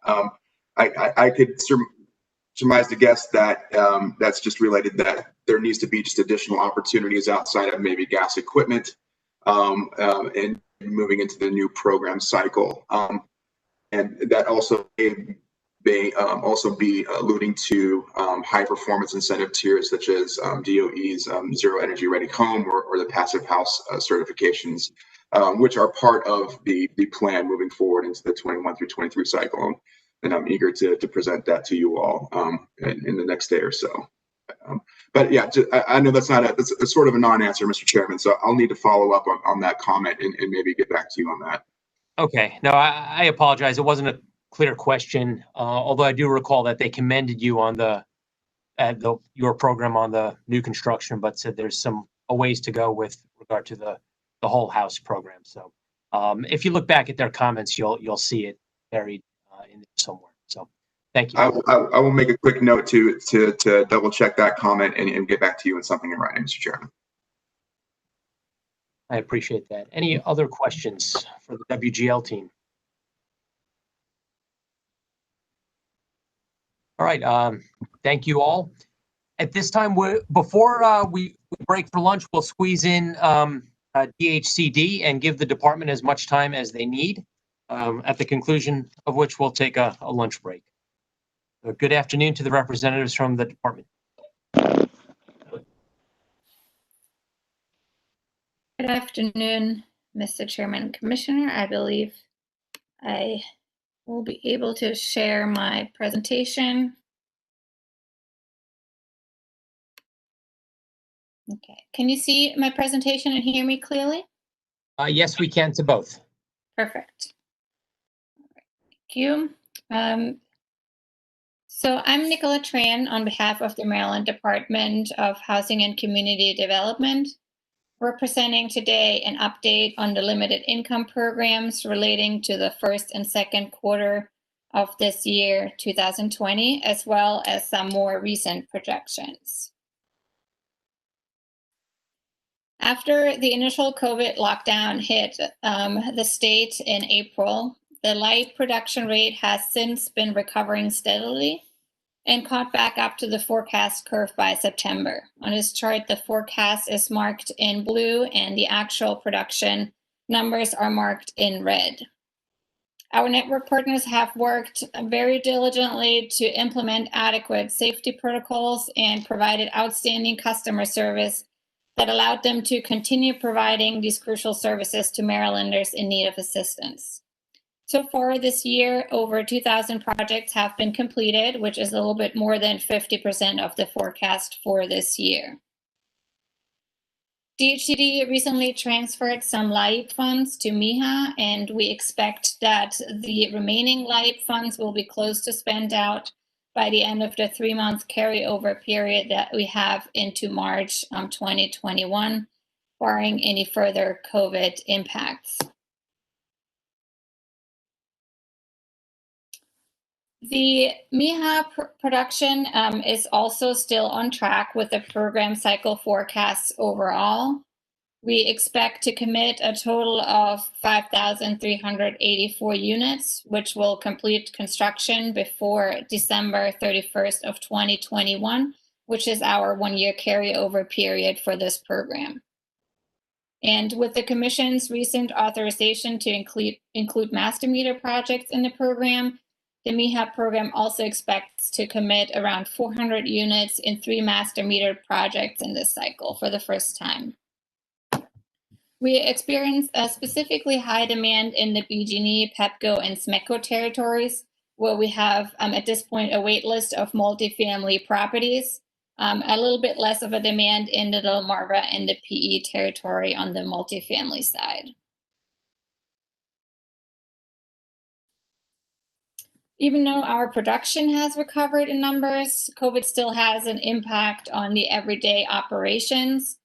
At this point, the LIHEAP contractor workforce is reestablished to about a 95% capacity. So after the first hit, the contractors were able to rehire and reestablish their workforce to almost the same levels as pre-COVID.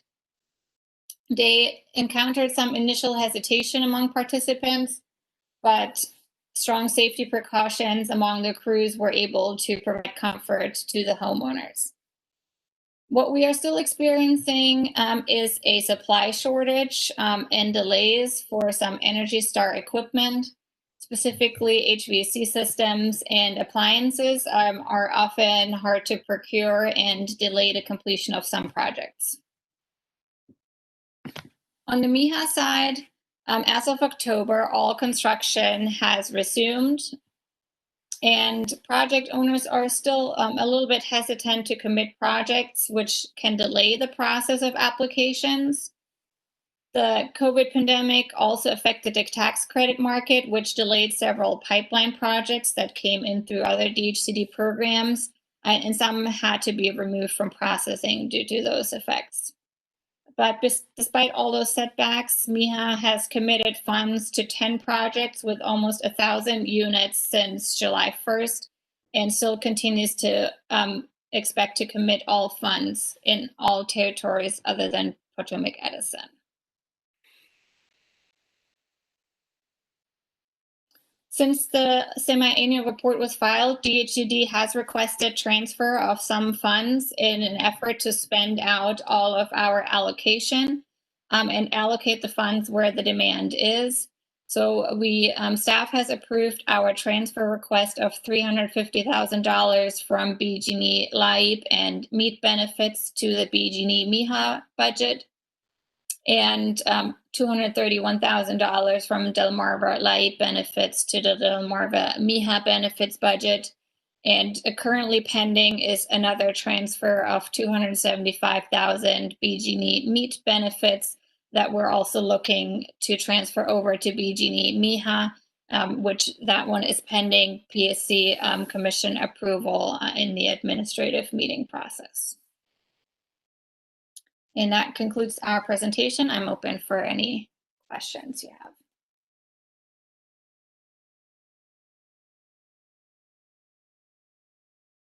have. Ms. Tran? Mm-hmm. Hi, I don't know if you can see me. It's Commissioner Linson. Yeah, I can see you. Thanks for your presentation. I had a question regarding some projections for Q3 and Q4. Mm-hmm. Because of the COVID-related issues, we heard from OHEP several months ago that the numbers of customers that were seeking energy assistance dropped fairly dramatically, just because of the orders that were prohibiting service denial and collection activity by utilities. So did that have any impact on the numbers of customers that MIHA or LIHEAP could assist during the course of Q1, Q2? And do you see it having any impact for Q3, Q4? So we did notice that the number of referrals decreased from OHEP to the LIHEAP program. However, because there was a short period in which service was delayed and contractors were focusing mainly on getting safety protocols in place, during that time, those customers were on hold. So that has created a good pipeline of applicants for our program that the network partners are now working through. And since then, the applications have picked back up. And in the last month, we had almost the same number of applicants as we had pre-COVID. And that is on the LIHEAP side, yeah. Okay, well, I guess just to follow up on that, that was the second part of the issue. We spent some time speaking with with OHEP regarding their preparedness for more than normal enrollments. An increased number of customers seeking assistance. Does the MIHA or LIHEAP have any structure in place to assist more customers because more people are asking for assistance? Yes, we actually put increased capacity in place since April. We had initially expected an increase in applications to happen right away. Due to the increased number of eligible Marylanders that are now living in the state. So we had started preparing our capacity for an increase even in early summer this year. We have our call center was expecting an increase, and the network partners are now back up to 100% capacity, almost 100% capacity, and are all expecting an increase. Okay, and so what type of, what do you think the end result would be as a result of this increase? Do you think we just end up where we expected to end up at the beginning of the year, or are we looking at numbers that are higher than normal? We're expecting to be close to where we had forecast to be for this year. As we mentioned, we moved some benefit dollars from LIHEAP to MIHA. So minus those funds that were transferred, what is remaining, we should be able to spend out on the LIHEAP side. And the MIHA had already a very long pipeline wait list to begin with, so they are able to turn some of these funds into immediate projects. Great. Okay. Thank you very much, Ms. Tran. You're welcome. Mr. Tran, good afternoon. I don't have any questions for you, and I noted that DHCD does not have any requests for the commission for this semi-annual period. Although hopefully not having to file those several thousand pages of spreadsheets is that helps. Good. I'm glad. Yes. Any other? Yeah, Ms. Tran, do you have any position on OPC's reporting requirements request? So as I understand, OPC is requesting that DHCD reports the Washington gas savings numbers in our report. However, the programs, the Washington gas programs are not part of our portfolio as we had proposed it in our program cycle. The forecasts are not part of our reporting templates either. So that does not, and that was an issue that was discussed in the coordinated work group at the beginning of last cycle, how these savings should be reported. So we have been following the guidelines that were established in that work group as far as only reporting the savings that are part of our own program portfolio and translating the Washington gas savings over to Washington Gas to report. That is how it was decided. If there are any strong opinions in any other way, we are open to coming up with a new reporting template. Okay, thank you.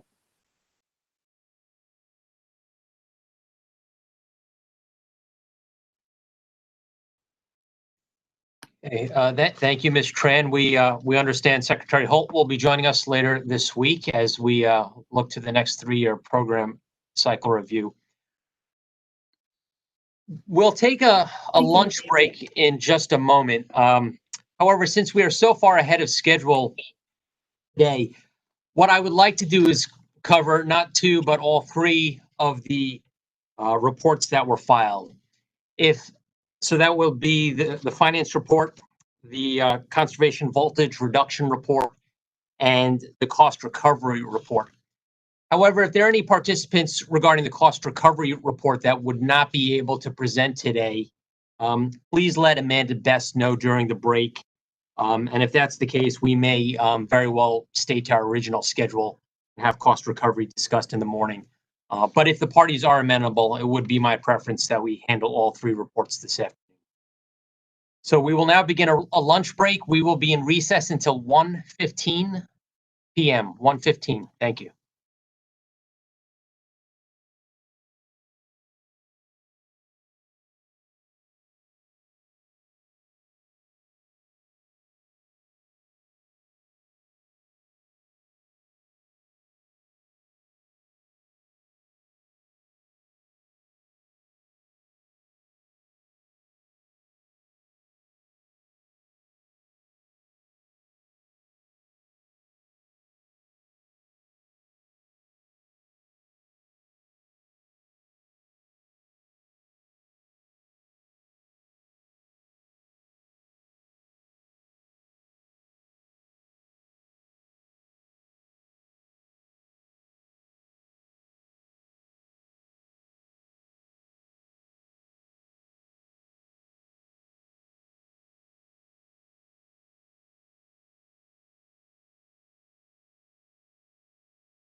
The commission will reconvene in approximately 5 minutes.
The commission will reconvene in 1 minute.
We are back on the record after our lunch recess.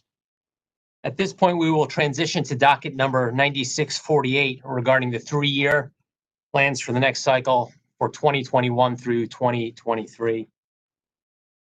We'll begin first with presentations related to the finance workgroup report that was filed on October 1st of 2020. Looks like Mr. Stephen Morell is presenting, although we typically start with staff. Mr. Morell? Yes, hello, this is Stephen Morell. I did not believe that I was presenting first. Oh, okay. It looks like you have control over our system.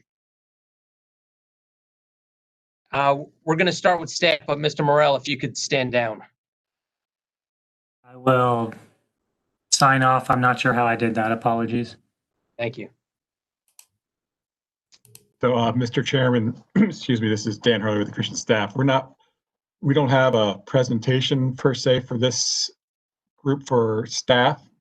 We thought instead of going through the customary recapping of the work group process, we might just go to Kathy Magruder. I believe she has the presentation with the Maryland Clean Energy Center. They do have a proposal that's in front of the commission and in front of the work group. I thought that might work best to let them do their presentation, and can work our way around the room as needed for discussion and opinions about other potential proposals. The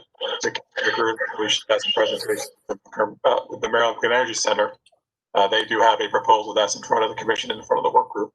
I thought that might work best to let them do their presentation, and can work our way around the room as needed for discussion and opinions about other potential proposals. Okay, Mr. Hurley, that sounds good. We'll turn the control over to Ms. Magruder with the Maryland Clean Energy Center.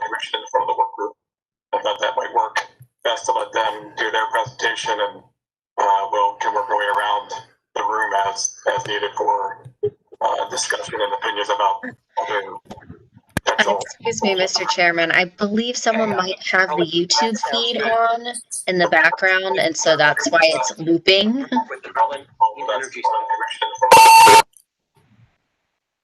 I think Ms. Magruder, do you have the YouTube feed on as well? I don't. Let me check. Excuse me, Mr. Chairman. I believe someone might have the YouTube feed on in the background, and so that's why it's looping.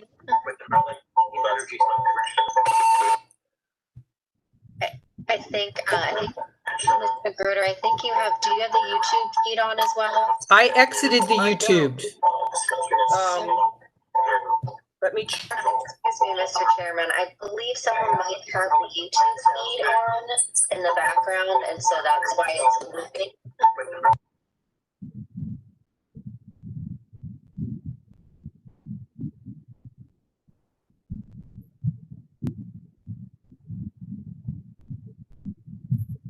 Okay, I think we're trying to get out of that endless loop there. Linda, let's stay off the record until we figure out what's going on here. Thank you.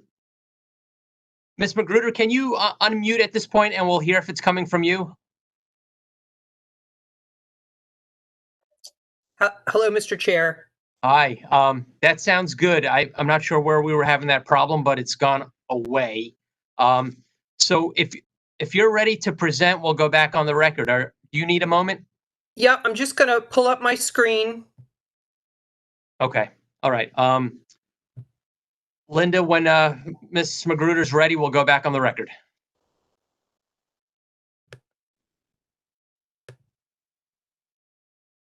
There we go.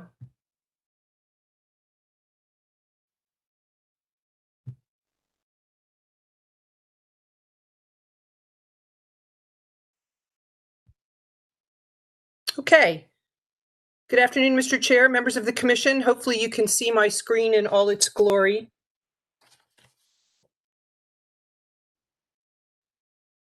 So we're happy to present to you today. We have been at this for a while at the Finance Work Group since you released order number 88783 in 2018. The Maryland Clean Energy Center and the Montgomery County Green Bank have taken action to validate the demand for residential consumer financing. We've secured lenders who will offer the most competitive cost of capital to the Maryland marketplace. And Montgomery County Green Bank has implemented a model local program that serves as a foundation for a broader statewide lending program we would like to launch in 2021. As is clear from the content of the report submitted by the work group on October 1st, 2020, there is much reluctance to the idea of a tariff-based or on-bill financing solution and no commitment of funding envisioned to implement an off-bill financing model. If it is the desire of this public body to see a financing solution implemented to achieve greater overall demand reduction in this sector, a certain directive and specified investment strategy will need to be part of an order from the Commission. MCEC and the Montgomery County Green Bank are offering a 3-year pilot program proposal as a cost-effective solution that is ready to be implemented, with lenders in place offering reduced interest rates, attractive 10-year terms, quick electronic application and approvals, with financing that can be combined with rebates. I'm going to walk through this pretty quickly. We thought it was important as part of this work to validate the need for financing. So in 2019, as part of the work group effort, Maryland Clean Energy Center and Montgomery County Green Bank surveyed a pool of 900 Maryland licensed and registered HVAC and home performance contractors who told us that affordable financing solutions with competitive rates and terms are desired by them and their customers.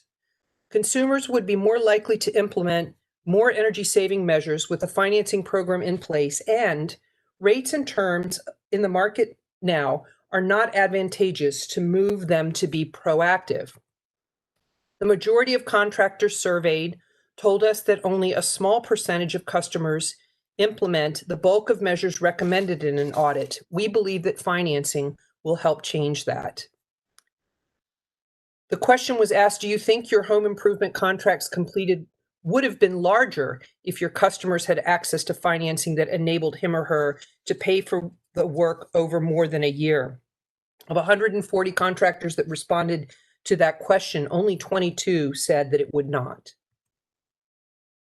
We asked about the types of consumer financing options that contractors' customers are currently using. As you can see, the broadest number of respondents indicated that the credit card or their own consumer cash were the most used forms. We compared rate offers for the average credit card, which is currently somewhere between 14 and 22%, and considered rates for home equity lines of credit, which is averaging 5.28% right now, and analyzed the other program market rates available today. We asked the contractors, what is the typical payback period that your customer has for the work that you complete? The majority of contractors say that that time period is greater than 5 years, and we took that into consideration in planning for a financing program. So our hypothesis is pretty simple. If a certain amount of EmPOWER surcharge was used to attract 15 times the amount of efficient private capital with no additional utility operational requirements than are already in place, to give Maryland residential ratepayer loans opportunity for loans to cover 100% of the cost of home performance and HVAC improvements at lower and affordable transparent rates, then there are more ratepayers likely to make deeper, more holistic, energy-efficient home improvements, saving more kilowatt hours than would otherwise occur without such a lending program in place. So the pilot program construct is fairly simple. It's an off-bill financing model.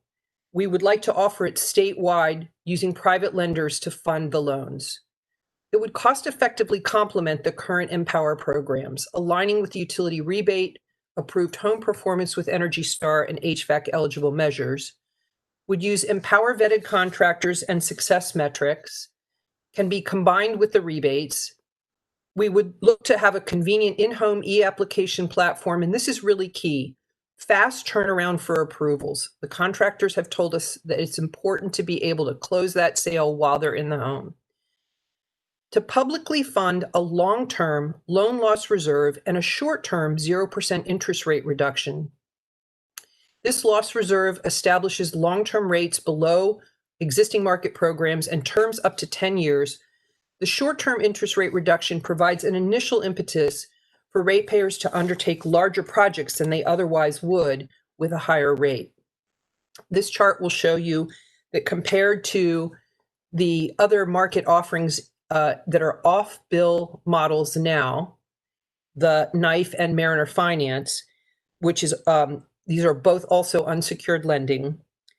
Our proposal would offer a pilot program rate at 2.75, as low as 2.75% for HVAC measures and starting at 6.49 for home performance improvements.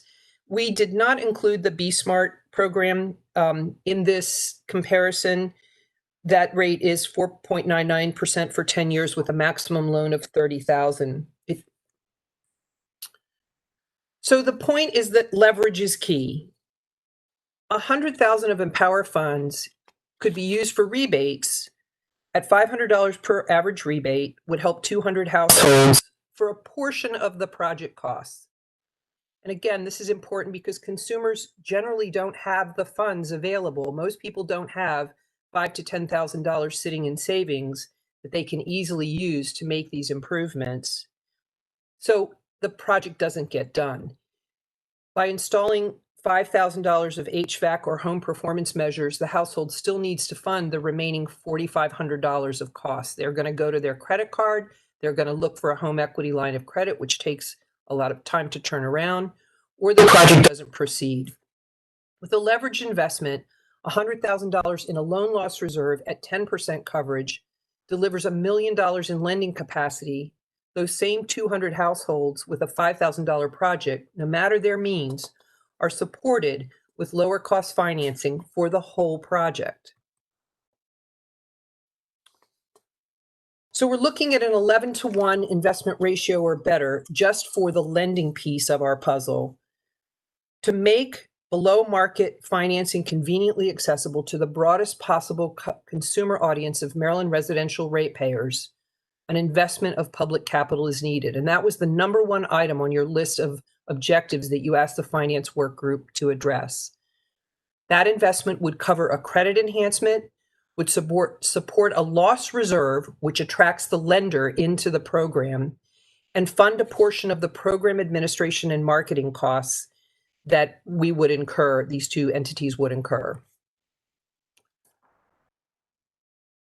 With an added approximately $900,000, we can offer a 0% option. There are lenders that are willing to work in this space at the rate we want to see.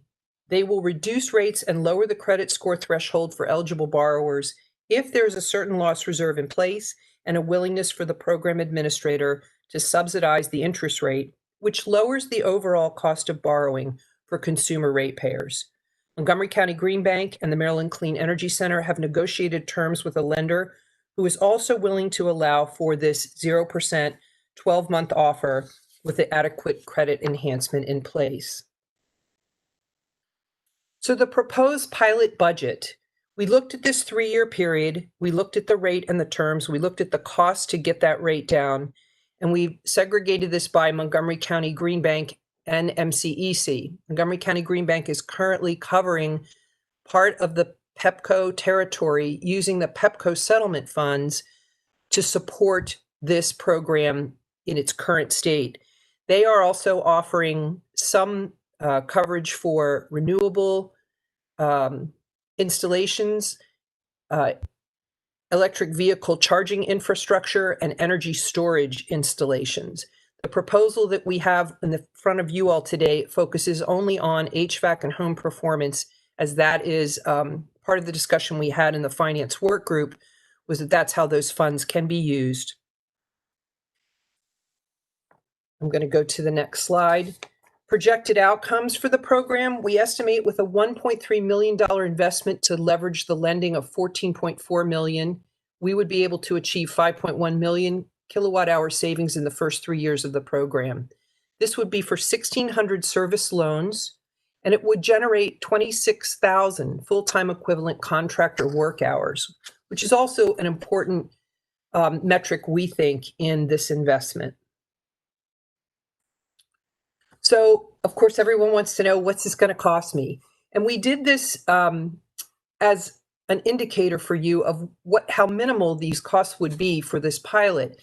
We recognize that Washington Gas could also carry a share of these costs, but we used the formula that based on the percentage of rate customer base in each ratepayer territory, and just did the math. So the average of the 5 service territories represented here would be less than $200,000. BGE, of course, with the grander share of the customer rate base would be significantly more for this 3-year pilot. If you add the 0% option into the cost, overall, the 3-year pilot, the cost would be $2.2 million and some change. I'm going to skip to this next slide and ask Steve Morrell, who is with the Montgomery County Green Bank, to take these next 2 slides. Steve, are you on? Yes, thank you, Kathy. This is Stephen Morrell. I'm the Chief Investment Officer of the Montgomery County Green Bank. And just quickly, the following slides reference our experience with the program. As Kathy mentioned, we did launch a program, the Clean Energy Advantage program in Montgomery County of February this year. Unfortunately, it was launched just before COVID, which presented its challenges in terms of the energy efficiency program. However, we built this upon the successful examples in Connecticut and Michigan, which we feel are going to have long-lasting potential for Montgomery County as well. We built the program with a loss reserve using 2 lenders, 2 credit unions, leveraging $5 million in lending capacity. And we saw interest rate discounts from those credit unions up to 3%. As Kathy mentioned, we are supporting both energy efficiency and renewable energy with this specific program. And we've had contractors sign up to date across all categories to utilize the program. That includes 5 HVAC contractors, 6 home performance contractors, and 8 solar installers. Our uptake to date has been predominantly in the renewable energy, given the situation with COVID and energy efficiency. But that's been very productive with 2 geothermal project loans closed, 10 solar PV projects, and we're finally seeing the energy efficiency market returning in lending. Kathy, could you go to the next slide? As I mentioned, we built this program off the successful examples in Connecticut and Michigan. And this slide shows some of the success that Connecticut has received starting this program in 2013. Theirs is called the Smart E program, focused on energy efficiency, again with an 11-to-1 leverage ratio on their loan loss reserve structure. They have 13 lenders in the program, given a wider market, and their success to date on the financial side has been very high, with few write-offs, only 2 write-offs, and 1 with respect to use of their loss reserve. The charts that you see on this slide show the exponential growth that they've had in volume as they launched the program from 2013 to 2015, shooting up to 5 million in volume. And then on the right-hand side, you see the cumulative all the way up 2013 through 2018 of getting up approaching a little above $55 million. And the vast majority of that, as you can see from the dark blue line on the bottom, reaching 40 million has been in energy efficiency alone. Kathy, back to you. Thank you, Steve. So in conclusion, we are looking to offer a uniform product across the state with 2 partners participating, effectively offered by centrally managed entities, fully cover projects and not just a portion of the costs, with at least 25% ratepayer benefit over the cost of the term per ratepayer. And I think some of the things that I heard this morning from utilities presenting, the idea of there being some fund imbalance, we had considered trying to launch this as part of the next 3-year cycle. If there's a way that the commission would entertain asking the utilities to use some of that imbalance to get this program up and running, we can be ready to go fairly quickly. And that's all I have this morning. Happy to answer any questions. Thank you for that presentation. We'll begin the questions with Commissioner O'Donnell. Thank you, Mr. Chairman. Good afternoon, Ms. Magruder. Commissioner. I wanted to ask you some questions about your presentation. I think you had caps in there in the vicinity of loan caps in their vicinity of or maximums of 25 or 35,000, if I saw that correctly. Yes, if you're doing whole home retrofit, then we have a ceiling. And this would, again, be for home performance with Energy Star measures. The average loan we anticipate, based on our experience with the mHelp program, would be between 8,000 and 9,000. So that's exactly my question. Why is the cap? The caps are more than twice the anticipated average loan value. So the average loans in our previous experience were mostly for HVAC replacement. Most of the loans that we did in our previous incarnation were not for whole home retrofits. So that would not include weatherization, insulation, the types of measures that are even going to be a little bit more costly. Yeah, I guess what I'm trying to wrestle with is if the caps are realized, sorry, across the population that participate, you're going to be way above budget. That's right. And, this is a pilot, so we're trying to figure out what kind of interest there would be. We know from experience that most homeowners really don't want to get into that much debt.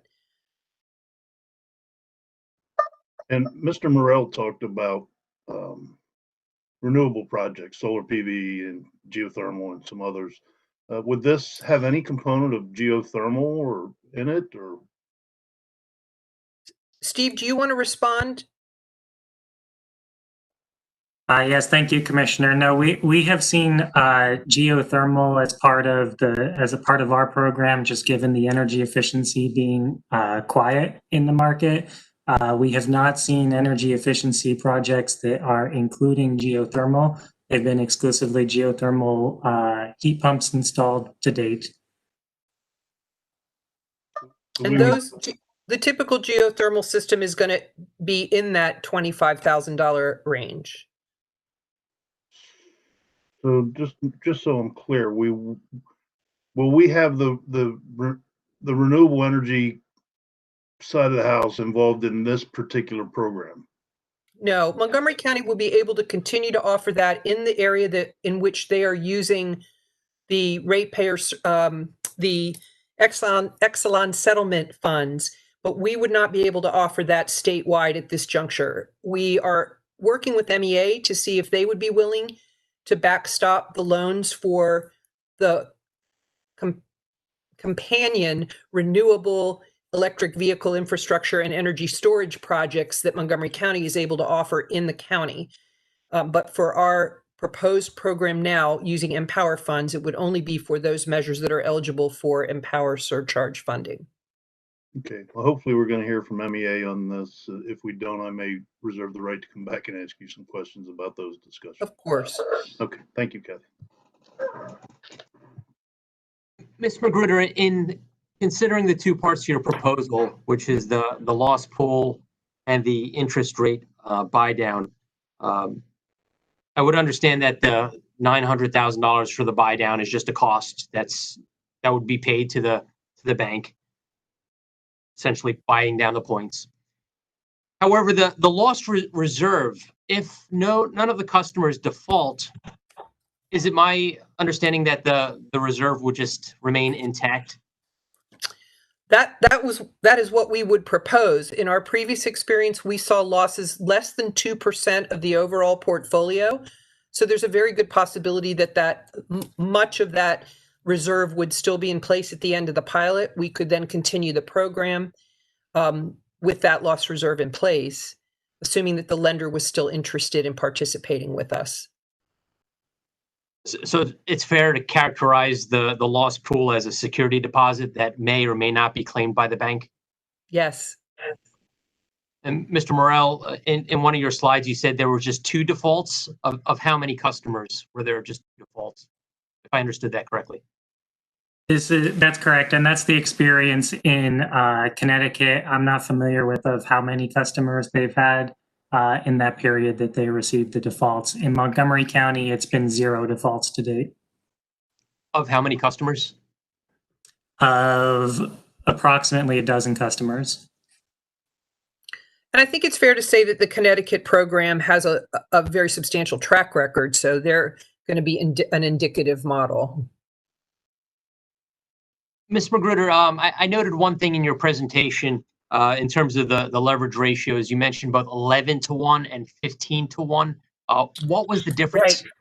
Right. Yes, I saw that. So the 11-to-1 is just using the loan loss reserve to bring the lending capital directly. The 15-to-1 takes the 0% contribution into account.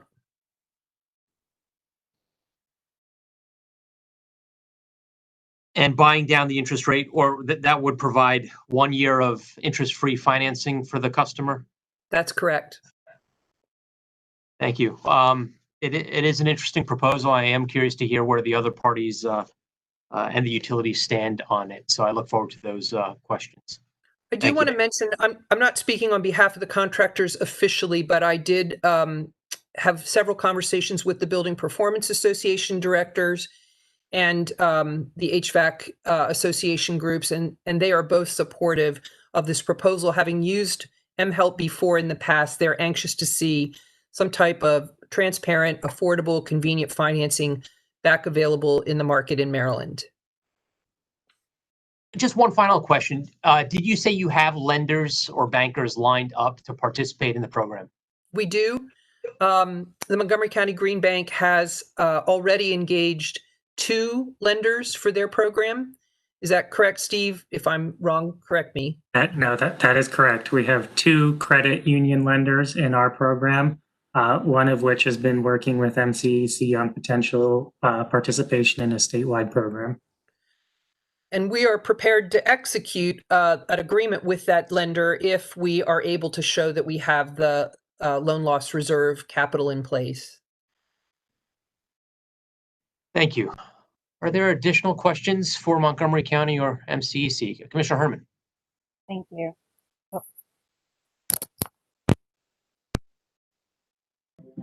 I have a couple of questions. When did you do the analysis? Does that reflect the current market interest rates and that sort of thing? I checked the average HELOC rate this morning, and that was the 5.28% that I quoted. The credit card rates are obviously going to range from 10 to 22, depending on who you are and what your credit capacity is. The point that we also know that there are contractor credit offerings available that consumers can take advantage of. Frequently, we know that they start at a very low or 0% rate, and then within a 6 to 12-month period go to 22 or above. So what we're trying to do is offer something that across the board for the term of the loan is locked in at a rate that's affordable. Okay, and did you consider, kind of a scalable based on income or something like that? I mean, is this going to be potentially run into a situation where people who, with great big enormous houses are taking advantage of this this lowered rate, where maybe they have the capacity to pay for it, and low income people then don't get to participate in the program? That's a great point, Commissioner. We are not suggesting that we have this all tied up and all the details in place, because we anticipate there'll be some questions and some transitioning that we need to consider before we implement something. So that's something that we could look into as we finalize the details. We also know that there's a 640 credit score threshold. And we had heard from our partners at the Office of People's Counsel that they would really like us to be able to have a program that would address a low to moderate income cohort in the audience. And the challenge with that is that's a more risky audience for the lender.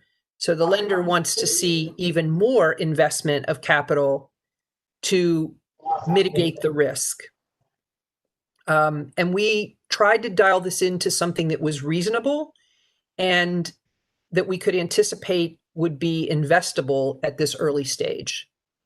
Okay, and I assume that the loan goes with the person, so that if a person moves out of the house, they still have to pay back the loan. It doesn't stay with the house, it goes with the person.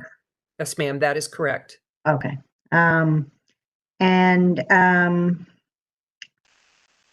This the chart that you showed with the how much from each service territory, I didn't see that in the finance report. Is that something that was that in there and I missed it, or? It was not in the report. It was in our deck. We didn't have that information when the report was submitted. And as I said, when I showed you that slide, those are indicative numbers. Those formulas go out 5 or 6 more points after the 58%, ... And we also did not factor Washington Gas into the division, the distribution of cost. So with them in the mix, it may change those numbers anyway. And that's why I say this is not fully baked. If you give us the directive and the utilities, the directive to go forward, then we would work with them to dial that in so it's a fair distribution based on the way they cover the consumer, the ratepayer base. So talk to me about, you've been operational or you've been working in Montgomery County, but you want to expand it across the state. So do you need to have other state partners? Because, for example, Potomac Edison may have very different situations than Montgomery County, hypothetically, or the Eastern Shore. So do you think that the project will be successful in those areas while it's been successful in Montgomery County, considering the differences in demographics and income and so on and so forth? A good question also. I think that it's going to depend a lot on the marketing partnership that we're able to arrange with with utility partners, with contractors, and the investment that we make in getting the word out to consumers that this is available. I think that since we're using Maryland ratepayer funds, we really can't stretch across state lines. Montgomery County was able to get out in the market because they had the funds in hand to provide that loan loss reserve and entice the lender to go. The challenge for MCEC is that we don't have those funds. So we're unable to cover the rest of the state without some type of backstop. And we think that this is a good use for the EmPOWER surcharge because it's helping ratepayers get access to more money and to more affordable money than they would otherwise have, even though they pay into the system. Okay, and finally, my last question is, you mentioned several times cost effective. Tell me what you mean by cost effective. Well, I'm going to take myself as a homeowner ratepayer example. I have to replace an $8,000 HVAC unit in the next couple of months. I may be able to tap into a credit card that I have capacity on at 14%, but this is more cost effective for me to be able to borrow at 2.75%. That's from the ratepayer's perspective. From your perspective, in terms of using ratepayer surcharge cost effectively, we're not trying to reinvent the wheel. We're trying to dovetail with the utility program. So we're using the infrastructure that's already in place with their performance metric accountability, with the contractor training systems that are in place, with the already vetted and approved contractors that are part of the EmPOWER program. So we're not starting from scratch. And we think that that's a cost-effective way to implement a pilot. Thank you very much. Appreciate your answers. Yes, ma'am. Ms. Magruder, so I had one question regarding the closing or wrapping up of the pilot. So it's a 3-year pilot program, and there's a certain amount of loan loss reserve that's provided by the EmPOWER ratepayer money. What happens once the pilot closes?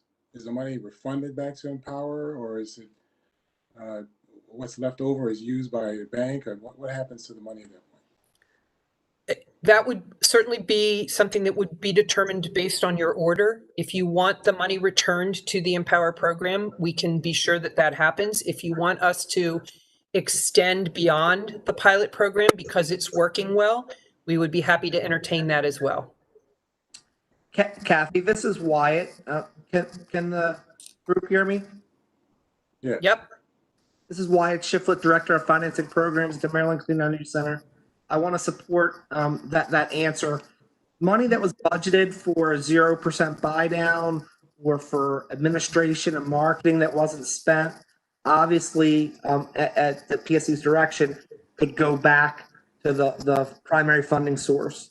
Money that was committed as a loan loss reserve at a certain percent, the bank's requiring a 6% loan loss reserve, that money is obligated for the life of the loan. Some of these loans are 5-year loans, but that money truly is obligated under that scenario and it can be returned when the loan is retired. Thank you. Okay, so if some of these could be as much as a 5-year loan, for example. So what happens if the EmPOWER program is in a different form at that point? Now we're talking 5 years from now. Is it? I mean, what do we do? I'm just thinking extended term. What happens from the money perspective? Commissioner, Kathy, apologies. I just want to express a little how this works in Montgomery County, which may help inform. What we do in Montgomery County is that we keep the loan loss reserve on our balance sheet as part of the Montgomery County Green Bank, and we show to the lenders what the sum of that loss reserve is. As loans amortize, the loss reserve that they're afforded goes down as the loans amortize as well. And so we would reduce the amount and we display the amount of reduction to the lenders. At no point is the loss reserve in the lender's hand unless it's actually used to pay out on a guarantee. But it does reduce over time with the portfolio as it amortizes. But it is obligated through the life of those loans. Correct. Okay. All right, that was my question. Thank you very much.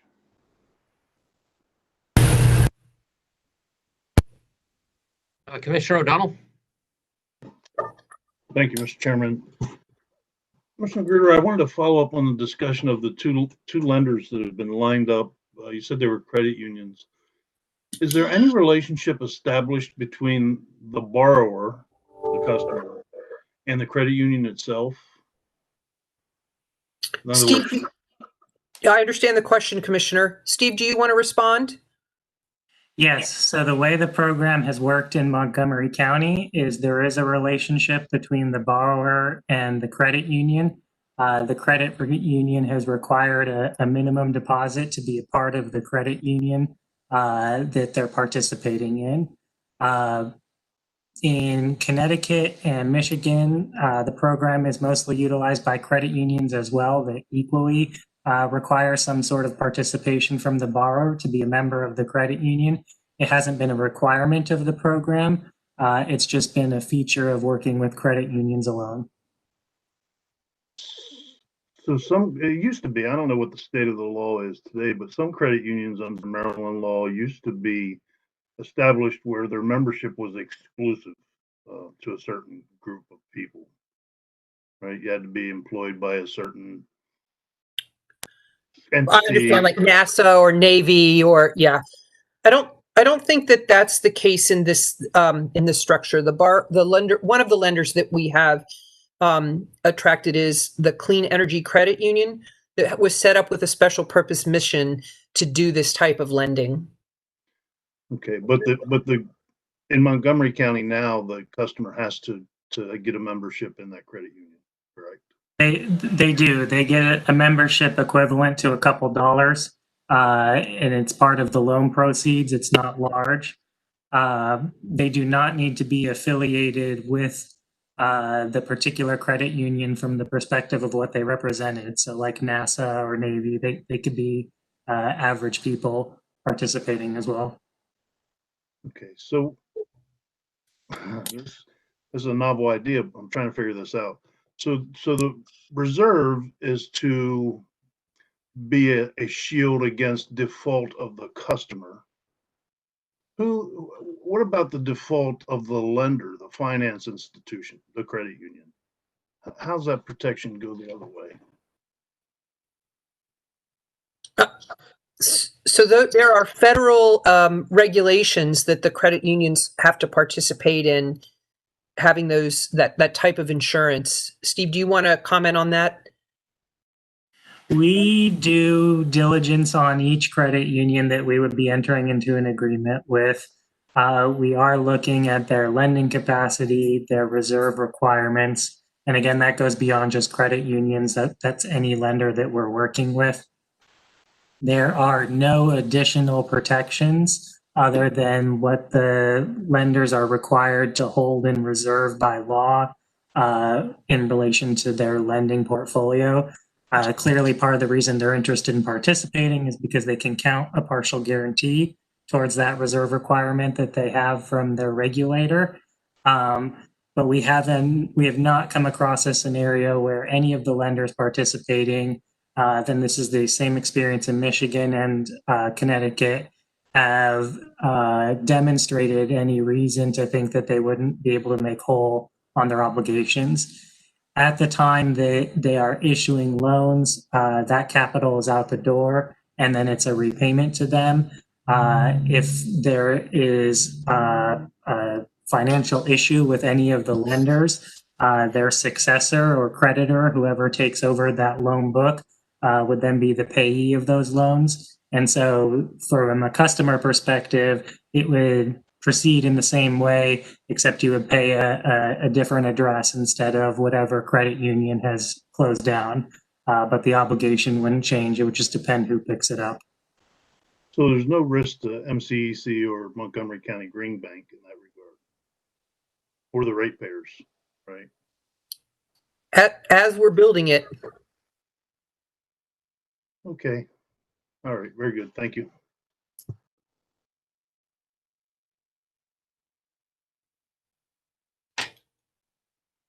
Chairman, I have one more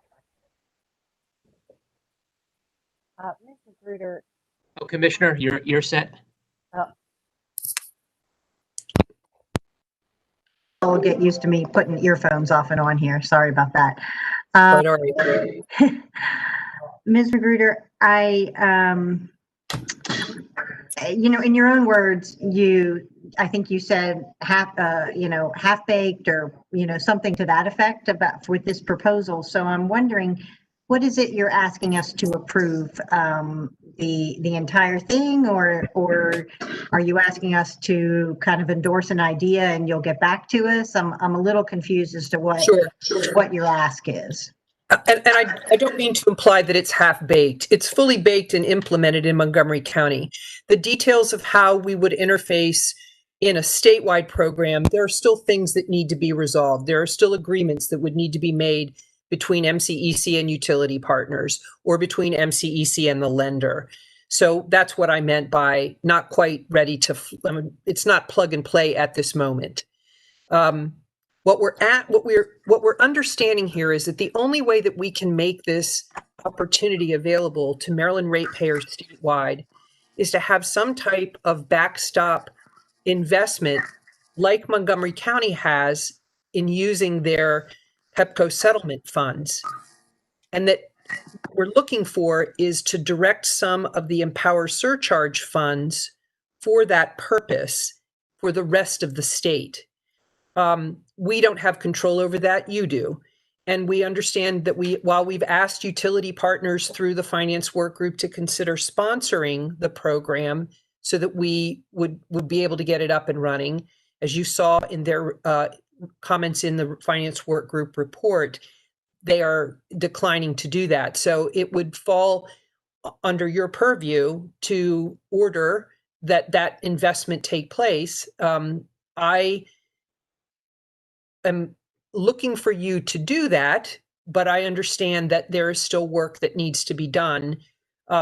There isn't an incentive for us to continue doing the work or for the utility partners to come to the table unless you all are inclined to say, as a public policy, we would like to see some of these ratepayer funds used to help ratepayers get access to lower cost capital to do these improvements. Okay, thank you very much. Yes, ma'am. Thank you, Ms. Magruder. I think that was helpful. So to be clear, your ask is that the commission approve this in concept, noting that the details, there are some details that have yet to be decided. I think that, and to direct the spend. An allocation of funds, correct? Yes, sir. Okay. Yeah, Kathy, this is Wyatt. I'd just like to support that. The financing picture that's presented is fully baked. The arrangement with the Clean Energy Credit Union is ready to be signed. The 6% loan loss reserve is already negotiated. As Kathy alluded to, the partnership and the work that has to go on with the utilities is the part that needs to be directed and continued. Marketing, things of that nature, contractor training. But the financial picture that was presented is fully baked. Thank you, Wyatt.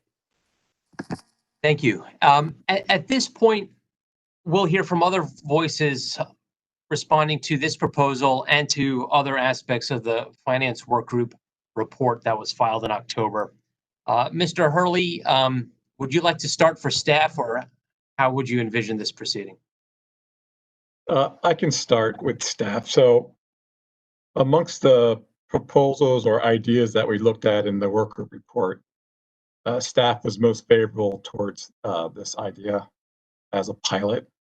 Our recommendation would be to have the utilities work with MCEC and the Montgomery County Green Bank and look to develop and propose this pilot program to maybe be implemented in the second half of next year, given the order and some timing to get the implementation straightened out and get the program fully fleshed out and for implementation. So that's our recommendation for this program. We would note that we're looking at with the 3-year plans, we're looking at hundreds of millions of dollars of potential investment from all the plans across the board. And $1.3 million is a pretty small percentage of that. So it could be worthy of a pilot program to see how it works. So that's kind of staff's position on that program. I don't know if other parties would prefer to chime in now on the MCEC, MCBG program, or I can Dan, talk about some of the other programs. One additional thing staff would like to chime in on is if you do direct the utilities to develop a plan with MCEC, that the funds can only be used for energy efficiency programs, because I know that the program has also looked to expand to solar and other distributed energy resources, which are obviously aligned with other state goals, but with the EmPOWER mandate for energy efficiency, we would believe that these funds, at least for the 2021 through 2023 cycle, could only go towards energy efficiency programs that are in alignment with EmPOWER. So that's just one other caveat on that. Thank you, Mr. Baker. We'll hear from Office of People's Counsel. Good afternoon, Your Honor. Anna Ryan for the Office of People's Counsel. And as you've noticed from the finance work group report, the work group considered a variety of different types of financing for these programs.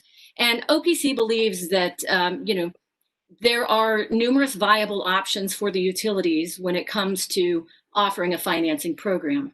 So what we would like to have the commission do is require the utilities to, during the first year of the 21 to 23 plans, develop a pilot program, and then during the second 2 years, implement it.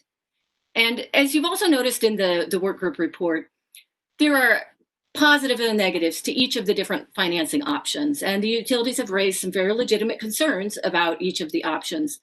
Our hope would be that the utilities would use those concerns as starting points for investigating which is the best option for them, and not merely as reasons for rejecting a certain financing option out of hand. And we also recognize that the utilities serve very different territories, and what is an appropriate financing option for one utility might not be the best option for another utility. So that's why we would urge you to have them to spend a year, determine which one is best for them and how to implement it, and make sure that once it is implemented as a pilot, that it is well implemented. And so that would be our overall recommendation. And I will add that we did think that a loan loss reserve program looked promising as a pilot program. I will also just add a note of personal experience. When you're reading about the DHCD Be Smart loan and the numbers of people who have taken out a loan under that program in 2020, I'm one of those people. So it's been interesting seeing it from a customer perspective, but I wanted to also offer to the commissioners that, if you have questions about what it is like from a customer perspective, going through that loan process, I can answer those questions as well. And Ms. Bryan, I understand that the Be Smart program, that is at 5%? Yes. Okay.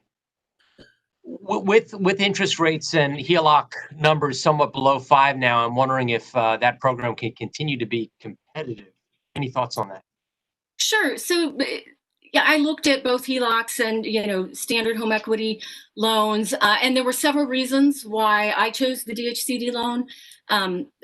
One is that a lot of the loans through the banks for, based on home equity have additional closing costs, which help add to the cost of the loan.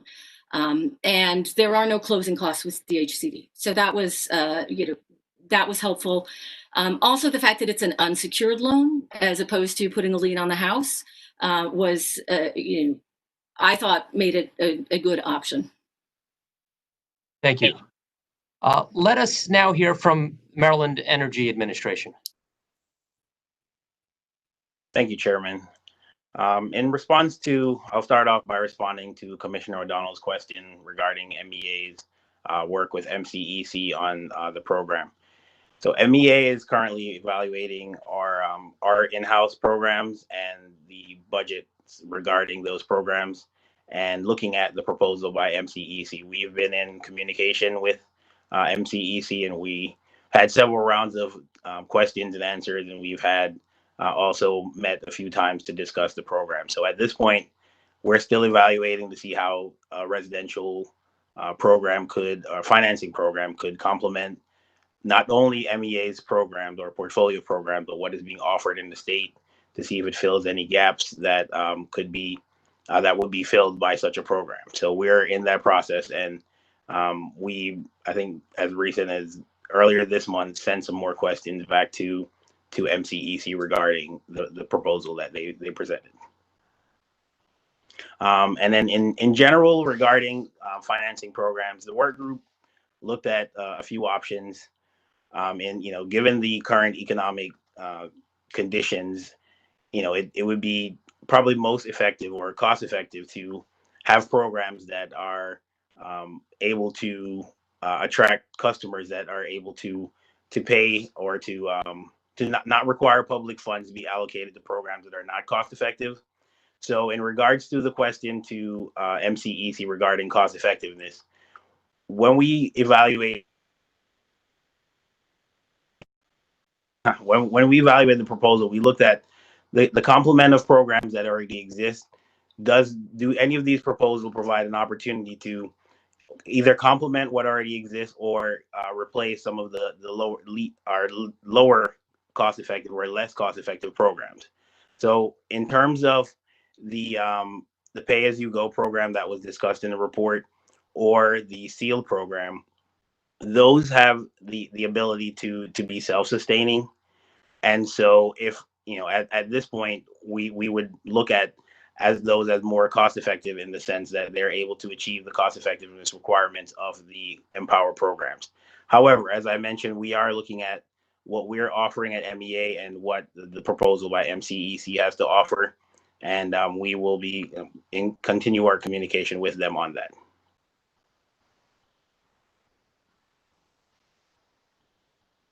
Any questions before we move on to the responses of the utilities? Commissioner O'Donnell.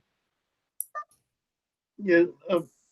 McNeil, is there room under the CEF program for this? Do you think that's a possibility as you evaluate and talk with MCEC? That was proposed or is being proposed by MCEC with renewable components. There are opportunities since the CEF allows for that kind of allocation. So again, we are looking at it. It is a possibility. It's something that we're evaluating. In the general sense, MEA looks at opportunities to increase renewable energy or to see how that could complement energy efficiency going forward as we look at the future of EmPOWER or energy efficiency in the state of Maryland. So it is something that's being considered. And yes, we think it's a possibility and it's being evaluated currently. Do you have any idea when the completion of that kind of evaluation may occur? So as I mentioned, we sent another round of questions back, or my understanding that we sent another round of questions back to MCEC for follow-ups regarding our communication with them earlier this summer. So we are still, I guess, awaiting that. Our meeting took place, I guess, in the beginning of August. We sent some questions, they responded, and then we followed up with some additional questions. So hopefully we'll get this squared away sooner than later. I don't have an exact date, unfortunately, but I will definitely share that with our leadership to see if there's something that we could have, that we could share with the commission prior to the order coming out in December. Mr. Chairman, if I could respond to a couple of the comments that others have made. Hang on. I'm not finished with this other subject. Okay, thank you. I think it's important that we get that information from MEA, that if the administration is considering going into this business, running parallel programs going forward may be very confusing and very intertwined, and I think we need to know if you're giving serious consideration to it. Okay, I will follow up with the response. Just my opinion. Just speaking for myself. I'm not speaking for the commission, but that's just my thought. So. Okay, and just Commissioner O'Donnell, just to be clear, your concern is that parallel program, as in MEA's programs, being coupled with the program proposal here today? Well, similar, but maybe a little bit strategic, nuanced differently. It may have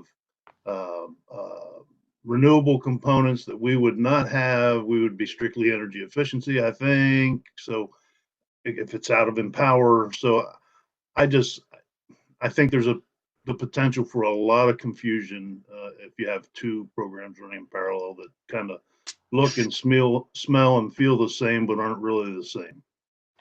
Completely agree with you, Commissioner O'Donnell. And one of the points that was discussed in the work group was MCEC had proposed or suggested that they had the ability to separate funds based on the allocated or the way they should be allocated.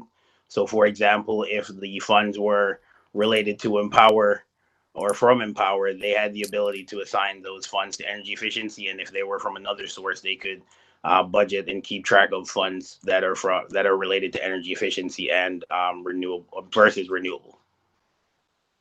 So that was a part of the proposal in the discussion in the work group. And again, we are similar to the questions that have been asked by the commissioners today, we still have some questions regarding the details of the program, and we are trying to work through those.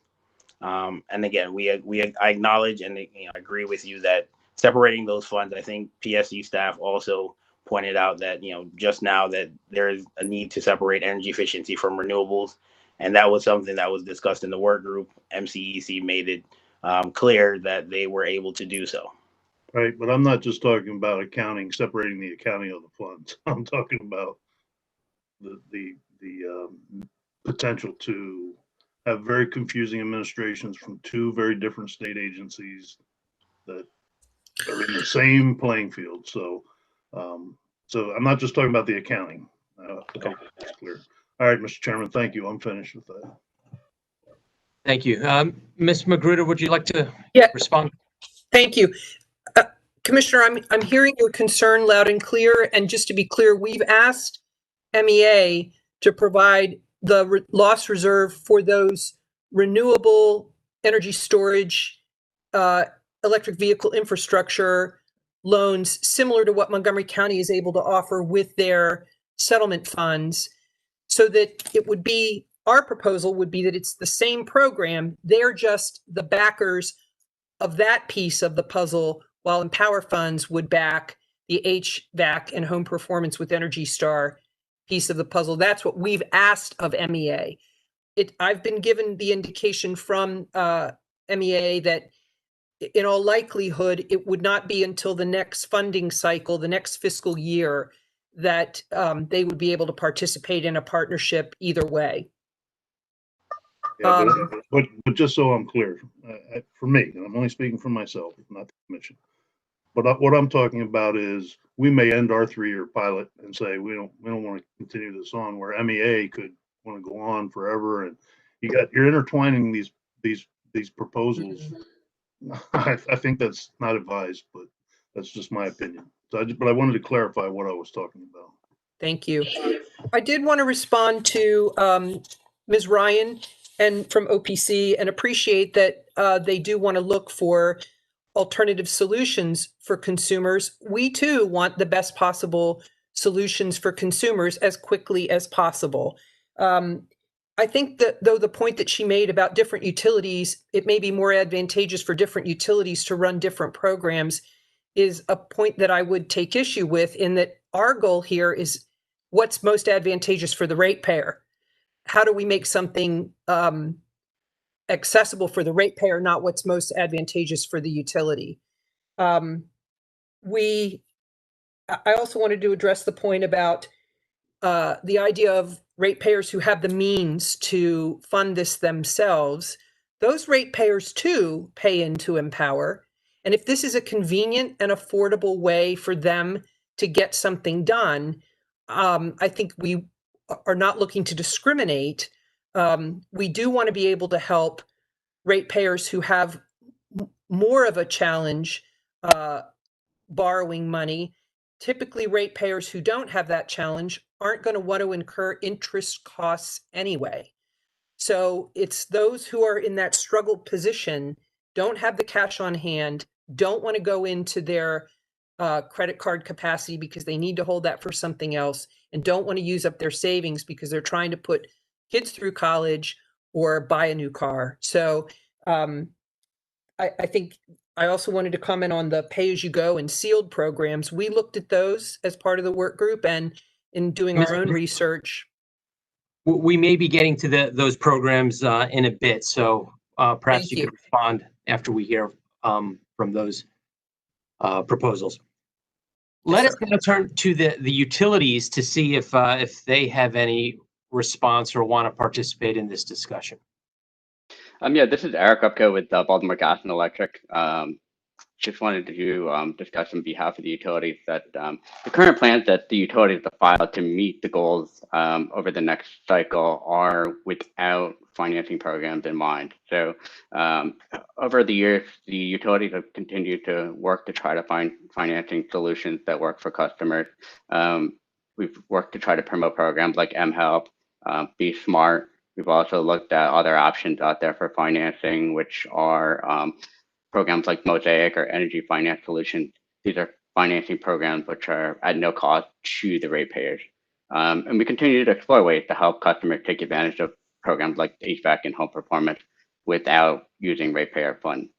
The addition of a ratepayer of a financing program would use ratepayer funds. So this is something that we do need to consider because it would be something above and beyond what currently filed. Members of the cost recovery working group are concerned about the surcharge. While it's not a whole lot of money, some people are arguing it's still going in the opposite direction of what the group is moving toward. The utilities are trying to be prudent with their funds, and we don't feel that there's necessarily a need for financing at this point. So we want to make sure that we are being prudent with that fund.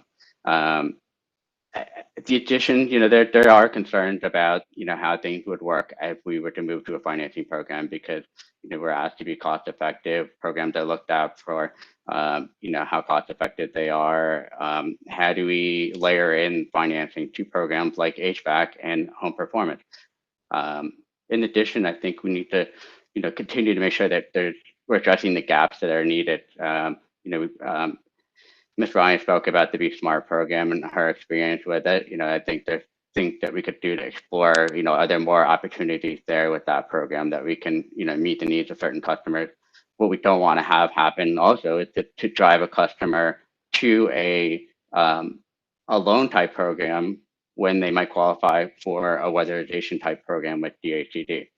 And I think, there's a lot of things that we worked with Kathy and the Maryland Clean Energy Center and had numerous conversations with them, but I think there's things that need to get ironed out. In addition, there's going to be concerns among the utilities about a BG customer, funds supporting, a customer in another service territory. BG ratepayers don't want to pay to subsidize a loan for an Easton Electric customer.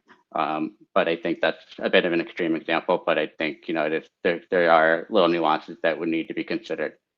Among all the proposals that are out there, the Maryland Clean Energy pilot proposal seems to be the least cost to the utility. So.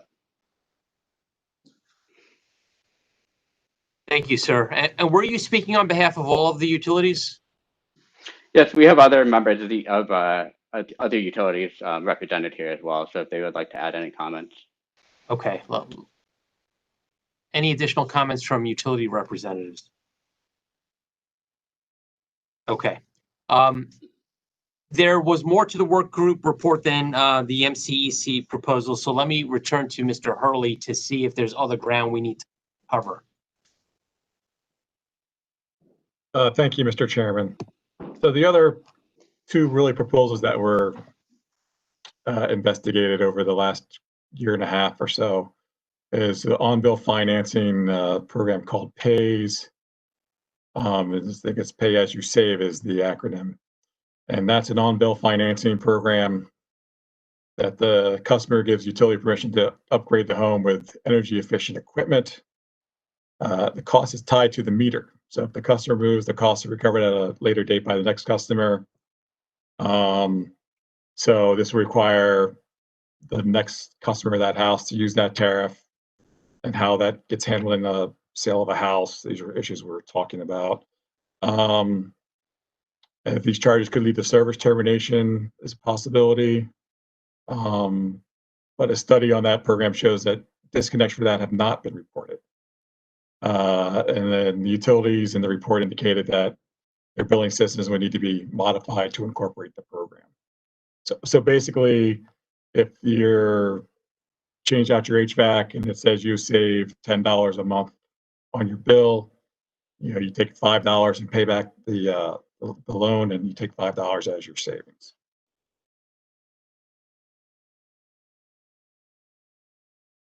So this I think this program might have been maybe the least favorite of the group. So others have comments, they can chime in. Sure, and OPC was the party that brought that to the group, so I'd be happy to elaborate just a little bit if the commission would like to hear more. Yes, you may, Ms. Ryan. Thank you. One of the main reason that we propose this type of on-bill tariffed financing is that it is inclusive in a way that other financing measures aren't.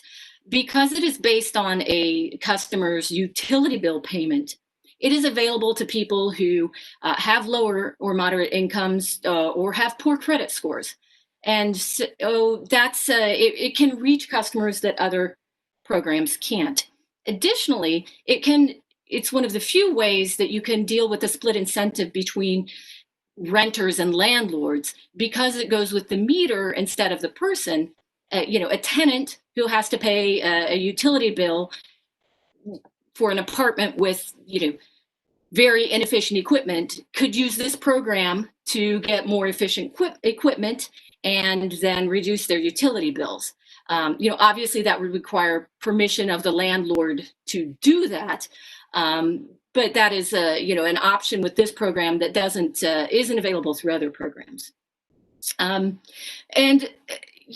Most of the programs, the Pay As You Save and other similar programs, have limits on the amount and savings of the loan. It's not a loan, it's an advance, I think, and the amount of time it can be repaid. So for example, the Pay As You Save program generally states that part of the purpose is to increase efficiency, but another part of the purpose is to reduce customers' monthly payment.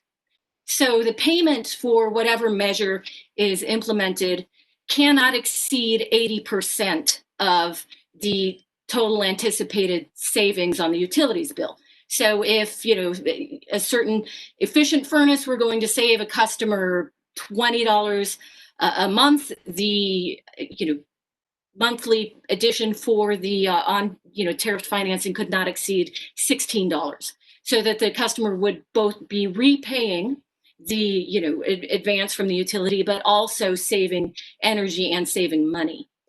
Similarly, there are limits on the length of time for the repayment. So because you don't want to have customers repaying loans after the end of the useful life of a measure. So if a measure had, for example, a 10-year average useful life, then the amount would need to be repaid within 8 years in order to feel confident that the customer was not going to have to be paying beyond the life of the measure. So there are some, I think some good points to this. We think it is a program that is worth considering. As I noted before, the utilities have raised some concerns, which are very legitimate. And what we would like to see is that those concerns are points for starting a little deeper inquiry and investigation. These programs have been enacted in multiple regions throughout the country, and other utilities have dealt with all of these questions that the utilities here are raising. So there are answers out there. We would simply like to see that again, those questions raised by the utilities be starting points for a deeper dive into the program and not mere reasons for rejecting the program outright. Thank you, Ms. Ryan. Do commissioners have questions of Ms. Ryan and OPC's proposal? Do others want to briefly share their thoughts on PAYS? Ms. Ryan,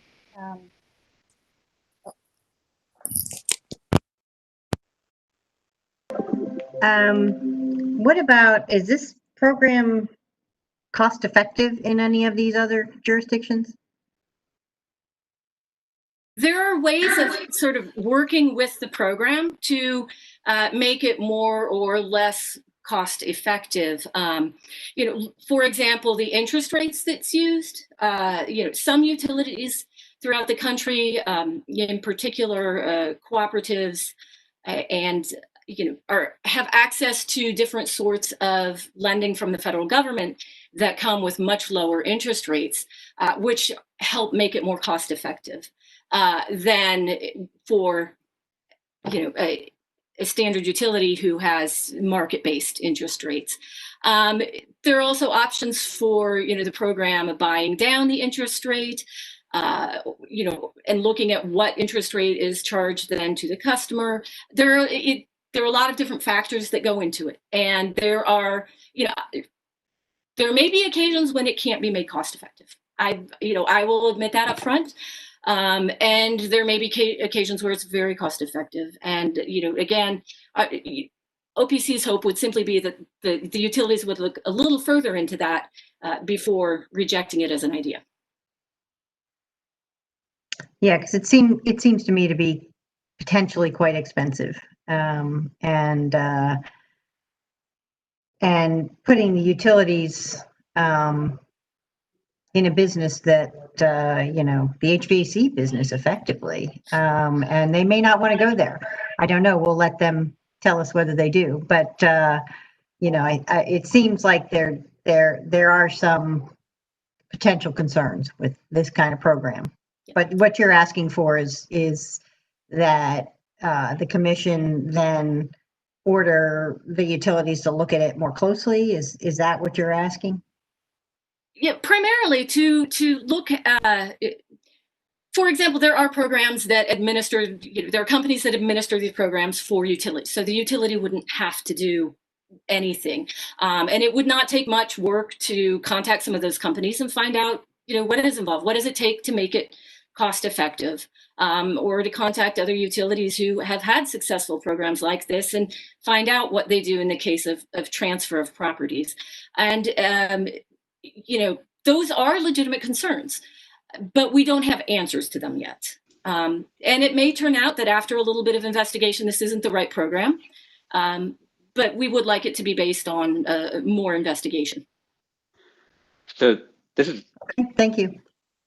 Eric Upco on behalf of the utilities again. I think, there are concerns about all these programs because, first and foremost, I think about, my favorite movie, Field of Dreams. If you build it, they will come. I think we need to make sure that we're going to build something. We don't want to be building that baseball field and have nobody show up for the, to take the loan. So I think that's, one of the concerns that I think has been expressed, and we need to take into consideration when we're building a program, if we are going to build a program.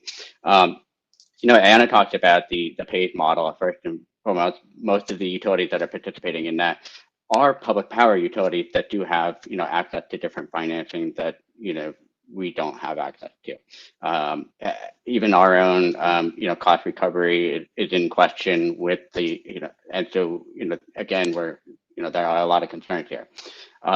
With regard to the 10 years and keeping the customer bill levelized, that takes a lot of creative finance. So I just want to make sure that we're transparent with customers, and I think that this is just a very costly option at this point. And we are, again, trying to be prudent with the use of EmPOWER funds.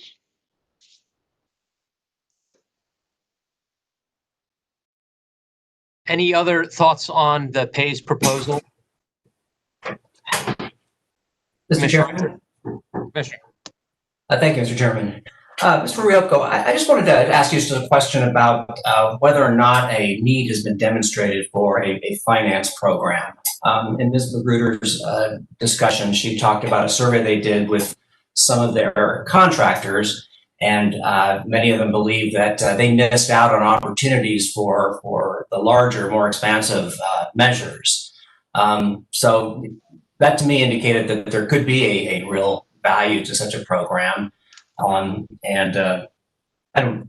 What was your response to that point that Ms. Magruder made? I think I was involved with working with Ms. Magruder when she was putting together that survey, and I will say that I think if customers are offered the right financing, that they will be willing to take it up. But I think it's something that needs to work for all parties. I don't think that there's a clearly defined pool of loans, or anything, a customer base that's clearly defined as these customers are definitely going to take this loan. So I would hate to build a full-blown program only to have a handful of customers, come through. At this point, we've seen that, the Montgomery County Green Bank only has a handful of loans in their program. So while I support the effort to, offer financing to customers, I think we need to make sure that we're building a program that's appropriate to what the market demands are.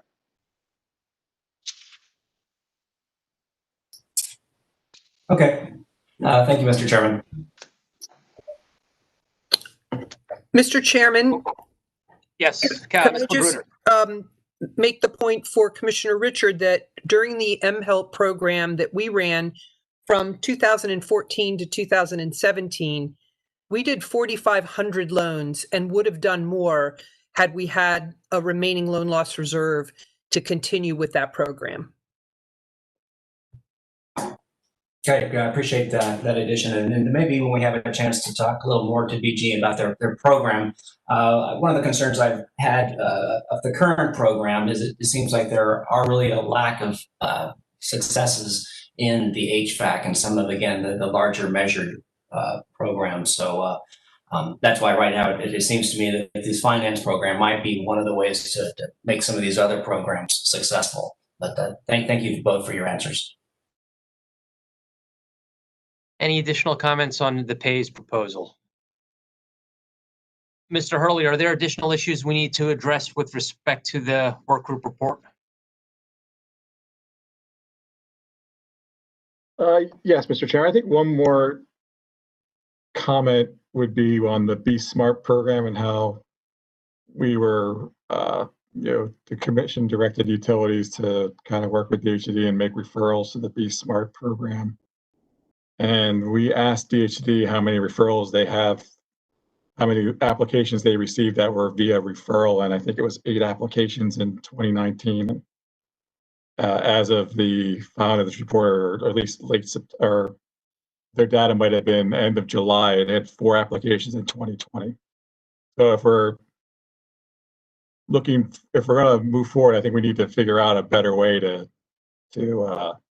educate. If Be Smart's a direction that the commission wants to go and the stakeholders wish to go, we need to find a better way to get the referrals from the customers back to DHCD.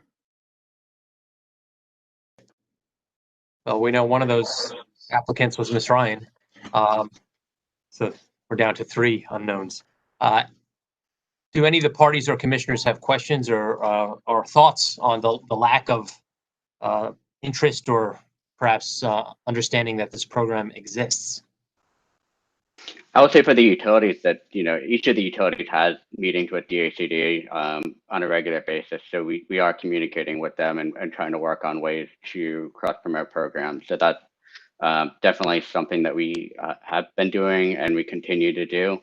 So I think, we're definitely open to finding ways to make this process, more streamlined for customers that do want to participate in the program. If a representative from DHCD is on the line, would you care to respond?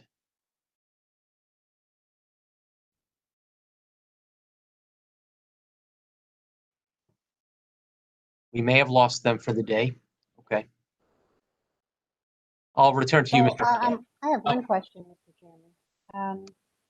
According to the working group report, it says Commissioner.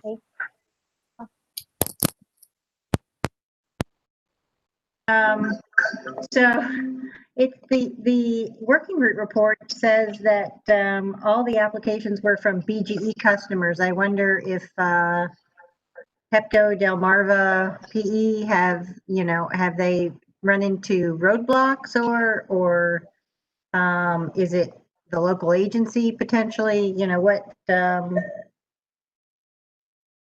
What happened there?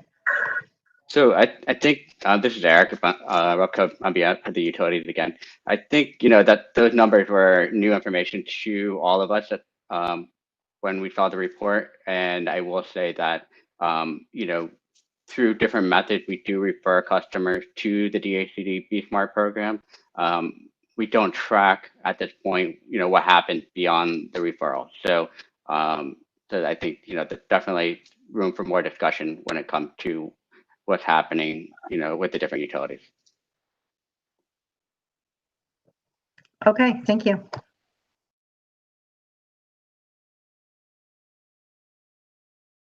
Mr. Hurley, anything remaining on the agenda? The last type of program in our report, and I think we got the more details in our report from April 2019, was the SEALED program, which at the time we wrote the initial report, we're piloting in the District of Columbia, and we noted that we would look at their reports to see how effective it was. And I will say that I was unable to locate anything on their evaluation of that report and the DC website, nor did I see anything about where DC was still offering that program through my research. But Sealed is kind of like Pays, but it's just a third party. It's off bill. They provide the measures, and then the payment is based off your savings. So again, if you save $10 a month, $5 goes to pay off your Sealed loan, and $5 is savings for you. I don't know if anyone else has anything they want to add about Sealed or not. So this is Eric on behalf of the utilities. I will say two things with regards to Sealed. First, it's an option that's offered in New York State. All the utilities up there participate in it. It has not been offered outside of New York State at this point. So that leads us to believe that there's some sort of financing or some sort of funding that's needed for that program. The second issue I think the utilities expressed with Sealed was that they only did single family homes. They don't do attached homes. They don't do condos. So it eliminates a good number of customers. So it for Baltimore City, it would eliminate everybody in a row home. So that's a problem for our BG. I would add from OPC's perspective, while this is an intriguing business model, we do have some concerns about transparency for customers and what they would be getting. Because the way this works is that the repayment of the loan amount is based on expected savings from the measures that are implemented. And those that repayment amount doesn't change depending on whether those savings are actually achieved or not. The lender, in this case Sealed, takes on the risk or the reward of those savings being achieved. And as a result, there isn't there's no way of informing customers what type of interest rate they'll be paying, because it depends on whether or not they achieve the savings. They might get a really good deal, or they might get a really bad deal. So we do have some concerns about transparency for consumers. There are some good reasons to use a program like this, but additionally, some concerns. And we would also simply note that because this is offered by a private company, it does not necessarily need commission approval in order to be implemented in Maryland.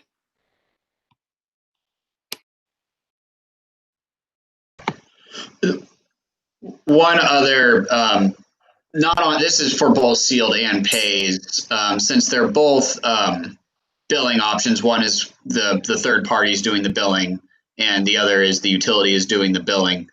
To the extent the commission wants to go forward with either of these or have an investigation of either of these, we do have, I don't know if there's saving opportunities here or not, but we do know that the utilities are going to have to upgrade their or work on their billing systems within the next couple of years because of the supplier consolidated billing project. And so to the extent that there's possible cost savings, this could be one time where we could look for potential cost savings there, but that would be something the utilities would have to tell us. It's just something that I just wanted to make sure was noted if we are looking to continue studying either of these programs as potential models here. It's just something over the next year you might want to also request the utilities to consider as well if we go down either of these paths.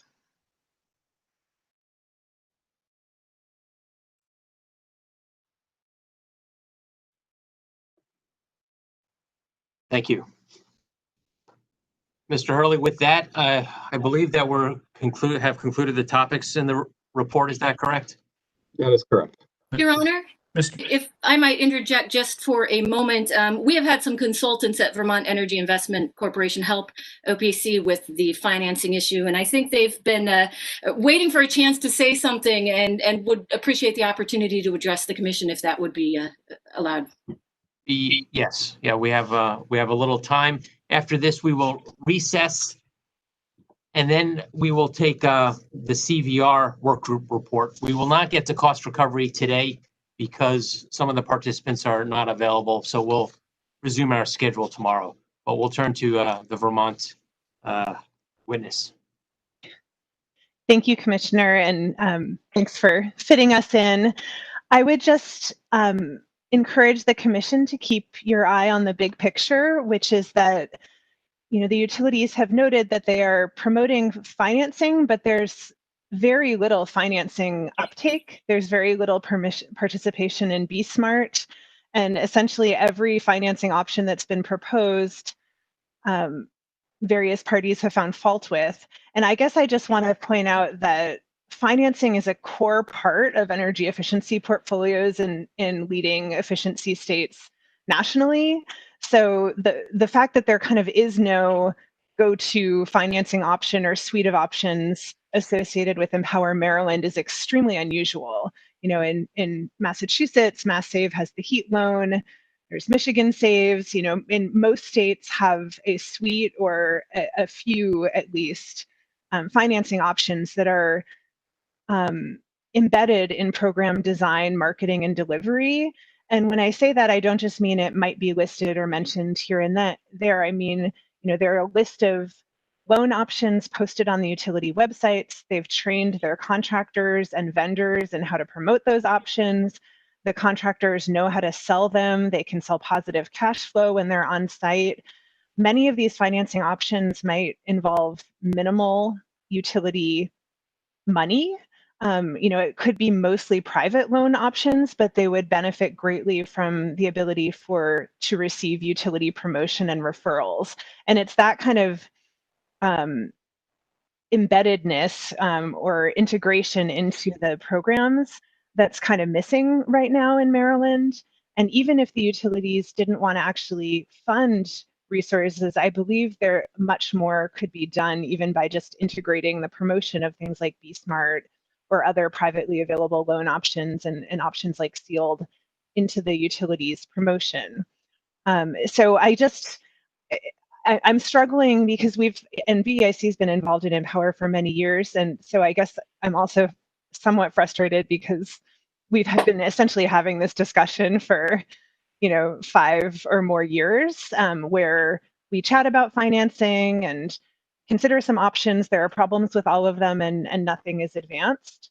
And so I just want to have you focus on the fact that Maryland is really an outlier in not having financing integration of some kind. And this we believe really is a gap in supporting customers and adopting deeper measures. And there should be ways to at least begin to fill this gap with quite minimal utility investment, but just utility cooperation and joint promotion and integration into the program. So would just hope that we can make some progress as opposed to continuing to have work group meetings and not take action.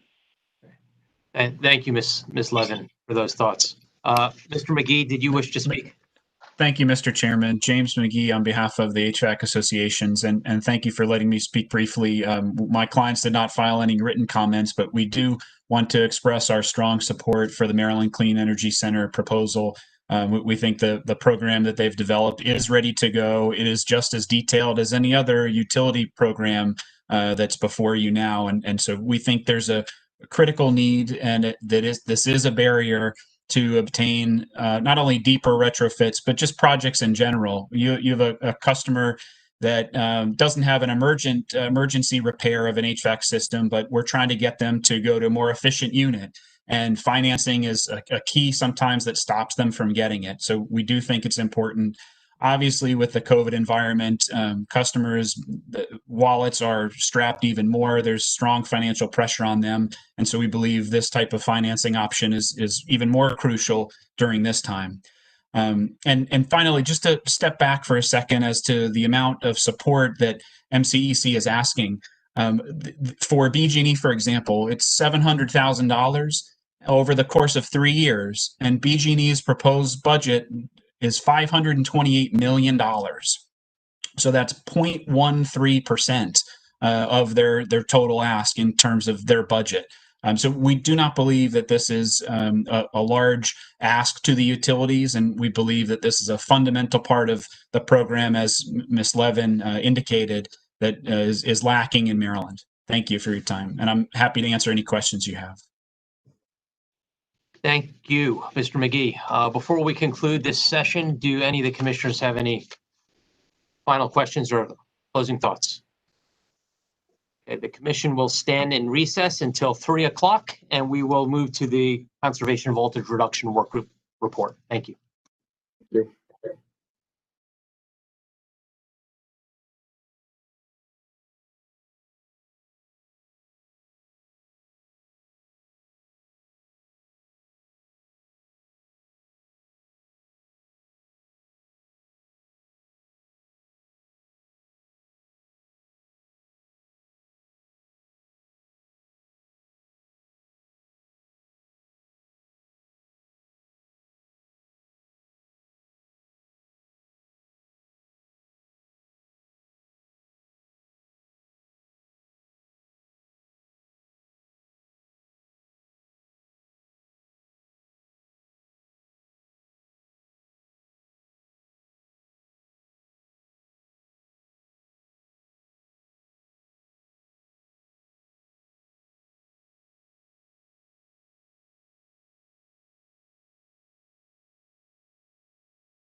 The commission will go back on the record in approximately 1 minute.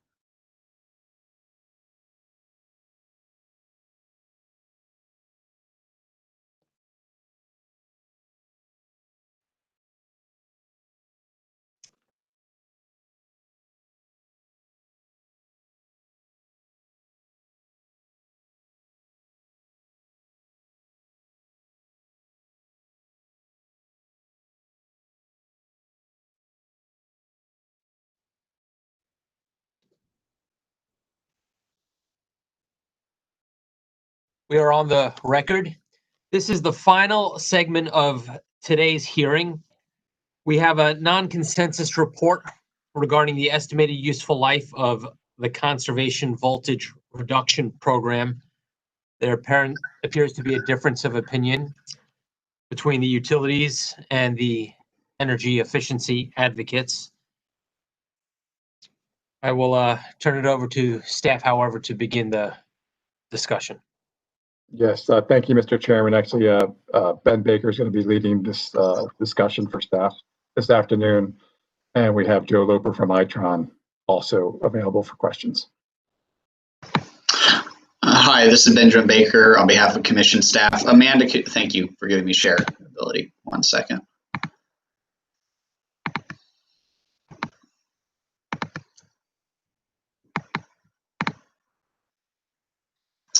Can you see my screen?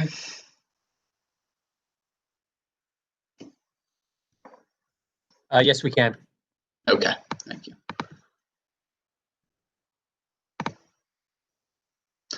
All right, thank you and good afternoon, Commission. This is Benjamin Baker on behalf of staff. As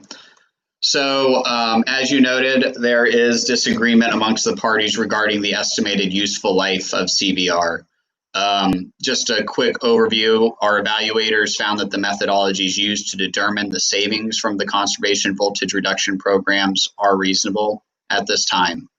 But we've had disagreement regarding the estimated useful life of these programs, which really impacts how these programs should count towards our final goal. Today, the utilities are using an EUL of 1 year. What this effectively means is that every year, the savings from the CVR programs count towards goal, even if the CVR was installed the previous year or previous years before that. This is effectively treats CVR such as a behavioral or a demand response program under EmPOWER. And this is my understanding of the utilities positions at this time. MIA has continued to believe that the CVR programs counting towards goals should be limited. I believe in their latest filing it was 10%, but I will let Jim Gravett speak more towards that. And then staff, having looked through all this, we believe at this time it is appropriate for the estimated useful life to be greater than 1 year. But we do agree with the utilities that if we are to use an EUL greater than 1 year, this will materially impact their ability for their current plans that have been presented to the commission towards making goal, and that 2 of the utilities, BGE and Pepco, would need to refile proposed incremental plans to handle the increase, the decrease in savings towards their programs. I just really quick to walk through staff's findings. We do recommend a greater than 1 year EUL, and that you would request BG and Pepco to determine if there are cost-effective savings that could be added to the 2021 to 2023 program years, depending on the EUL that the commission finds appropriate. In staff's view, one of the big issues that came up was materiality of spend, which was, are the utilities spending a significant amount of money to justify counting these programs each year? Staff doesn't really agree with that view of it, because if our utilities can create savings for very little money, we want them to do that. So what staff believes, though, is the issue of what is the spending doing that is causing the savings to occur each year. So what the utilities spend each year is really, in order for it to be counted each year, is on their O&M, which is to basically keep their system in compliance with COMAR, since CBR is effectively lowering the overhead, or I guess the band of reasonableness by which they can operate the voltages to stay in compliance with COMAR. So they need increased monitoring of the system to ensure that that is happening. The way staff has looked at it, we think this looks more like spend to operate plant, similar to what you would do for CHP, which doesn't have an EUL of 1 year. CHP has ongoing O&M expenses, and such as fuel and maintenance. And so staff's not convinced that these programs would not appear the next year just because they're not spending on the O&M. We think that their spend on O&M is to maintain their capital, which they're receiving a payment for through rate base. And so we're not convinced that they would just simply stop using the CBR, because then they would have to have a disallowance for CBR and rate base. So they would basically lose earnings. And also we note that the CBR equipment has useful lives between 10 to 30 years. So the capital, it would be in the ground for a significant amount of time before it would need to be replaced from a theoretical perspective. But as utilities have stated, if we were to change the EULs of these programs for the planning cycle, the utilities, especially Pepco, will need to, and BGE will need to basically try and find savings through additional programs, and that might be a costly endeavor. Staff thinks the most reasonable one is the depreciable life of the CBR and rate base, since that's the time frame of the payments. But we are aware of other states using different estimated useful life, such as Minnesota's TRM, which allows for 3 years if the utilities don't have a plan for persistent savings. But otherwise, they assume that the EUL is 15 years. But this is staff's estimate of the utility's missing goal if CBR's EUL is changed. So next steps to staff, the commission could choose not to change the EUL, in which case there'd be no impact to the utility's plans. Alternatively, staff would request the commission to change it and require Pepco and BGE to evaluate if additional cost-effective programs could be added in the next cycle, and propose those. And at that time, we can evaluate the cost effectiveness versus the increase to the bills at that time. So thank you. And that's what staff has to say on the subject at this time. Thank you, Mr. Baker. So is staff's recommendation to move to 3 years? Is that correct? I think staff's recommendation is more in line with not having, or basically the depreciable life, because that's the more technically defensible position. But we do recognize that this could have we looked at I looked at the TRM from Minnesota and found that there are examples where we could use different useful lives, but even there, they only allow the 3-year estimated useful life because in situations where there's not a plan for those savings to persist. And so we would have to, at least from a technical perspective, assume that the utilities need to be doing something to their system every 3 years for them to maintain these savings going forward. A tough issue. Do commissioners have questions before we move to OPC? Commissioner O'Donnell. Thank you, Mr. Chairman. Mr. Baker, has staff requested this change before? We have not. At least I'm not aware of it. Dan? No, this change has not been requested before. In the past, when CBR was added to, when the commission allowed CBR savings account towards goals, it was located in the other program. The other programs were not funded through EmPOWER surcharges, so we weren't really going into any kind of evaluation of those programs since they weren't part of EmPOWER. Then, recent actions, the commission asked the evaluators to conduct a evaluation of that program, and then this is an issue that came up through that evaluation. Okay, thank you, Mr. Chairman.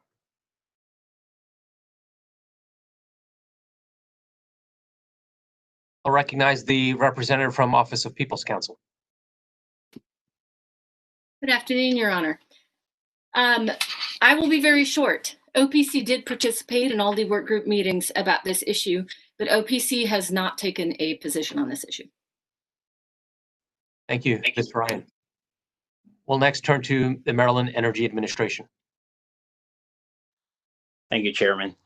So at this point, I just wanted to echo the point that you just made a few minutes ago. That's a tough issue. Looking at the required mandate to save 2% of the energy, the 2% energy saving on consumption or retail sales, and then looking at the amount of energy savings that's attributed to the CRV programs for the utilities that have it, it would require, in order for the utilities to achieve their goal, a significant increase in their costs. In addition, or looking at it a different way, if the goal or if the measurement or the evaluation of the CRV energy savings is changed, then the question is how do we evaluate the past savings that have been reported regarding the energy savings from previous years as well? So if we look at the points that were made in the report, the materiality, if it's something that's an ongoing cost that is required, then at this point, we don't really have a position on whether or not the commission should make a change. However, if it's a required spending, then that should be considered in the decision that the commission hands down. However, the concern is there, as I pointed out, that the ability to achieve the 2% energy saving goal for the year would significantly increase without the CRV savings. So at this point, if you have any questions, I can try to address that, but we don't have any other recommendations at this point. Thank you. We'll next turn to the Maryland Energy Efficiency Advocates.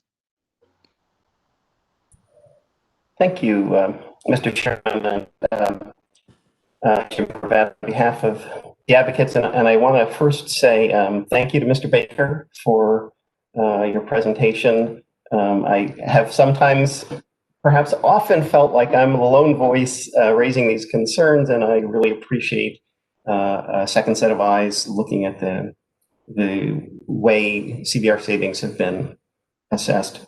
I started looking at this because, frankly, because Commissioner O'Donnell was raising concerns about the predominance of one-year savings in the portfolios.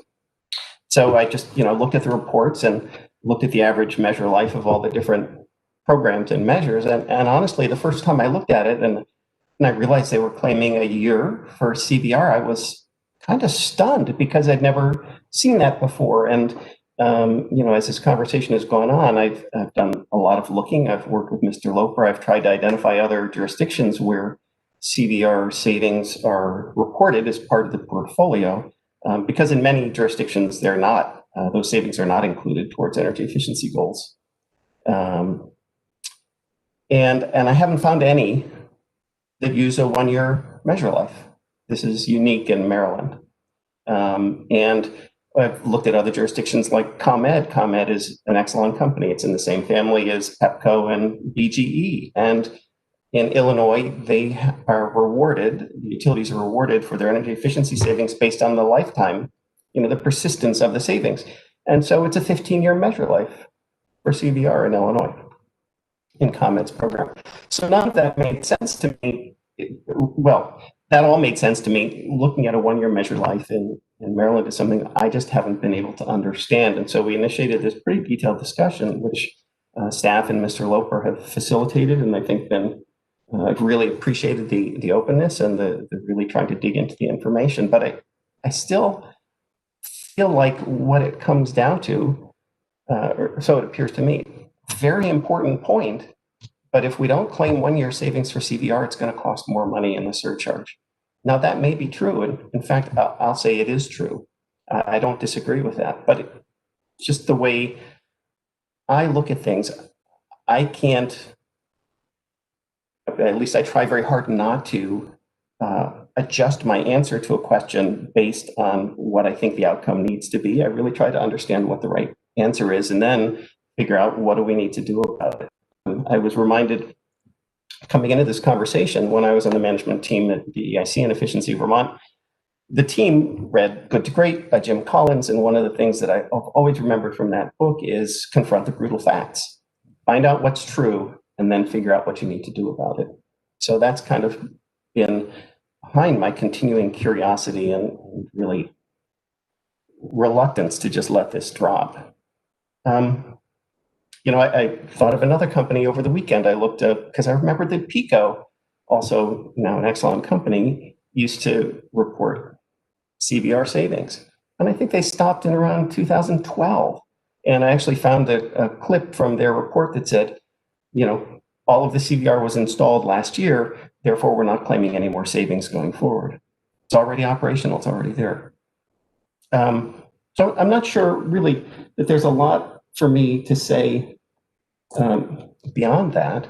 But I think that, I support Mr. Baker's analysis and recommendation that, it's an operating expense. It's part of the plant. And, the sense which I think has sometimes been implied in the utility positions that they would stop operating the CVR equipment if they weren't allowed to claim the savings. I don't see how that holds water. I don't see, frankly, I don't see this commission allowing them to abandon that investment in plant just based on the EmPOWER savings. So I appreciate the attention. I realize that this is a difficult issue that I won't let go. So I appreciate everyone's time and effort and indulgence in digging into this, and happy to answer any questions. Thank you for those frank comments, Mr. Gravatt. We'll hear from the utilities, and then we'll go back to the commissioners to see if they have questions based on all of the comments. Utility representative, please. Hi, good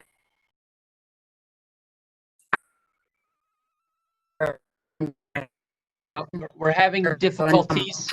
If you could hold on a second, I don't know who's speaking. Is it Megan?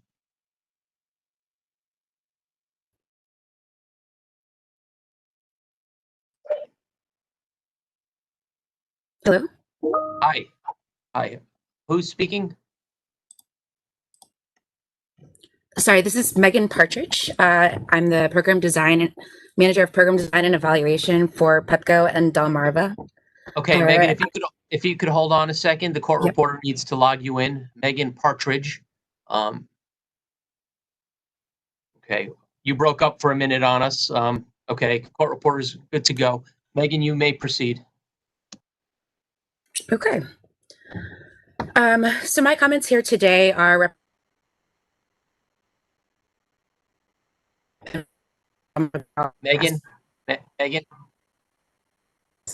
Megan. Can you hear us, Megan? Yes. Okay. Let's try turning your video off because you keep breaking up in a really bad way. Is this better? Let's start with that and see how it goes. Great. Okay, so we'll start over again. Thank you. Sorry about that. The internet's fickle. My comments today are representative of those of the Exelon utilities, and myself, as well as BGE and others at Pepco and Delmarva Power, are available for other questions. I'll do my best to be brief. I think a lot of the key points have been made in our filed comments. But the first point that I actually would like to draw out is something that I think was interesting in Mr. Baker's presentation a few moments ago, and that being that in the first bullet, he showed that the evaluators, the independent evaluators who we trust on to be the experts in terms of evaluating and determining the methodology for energy savings. His first bullet read that the evaluators think that the methodology that we're currently using at this time is reasonable. The utilities find that the current treatment of CVR within the EmPOWER Maryland portfolios is appropriate and plays an important role in allowing the utilities to balance energy savings with the impacts to customers' wallets. The utilities believe that it's appropriate to maintain the one-year measure life in the 2021 to 2023 program cycle for several reasons. First, CVR provides AMI-enabled low-cost energy savings benefits to our customers. The proper treatment of CVR in the 2018 to 2020 plans, which the Commission authorized, has been a key component in meeting the legislated goals at a reasonable cost and continued to be a factor in the design of the portfolios for the 2021 to 2023 program cycle.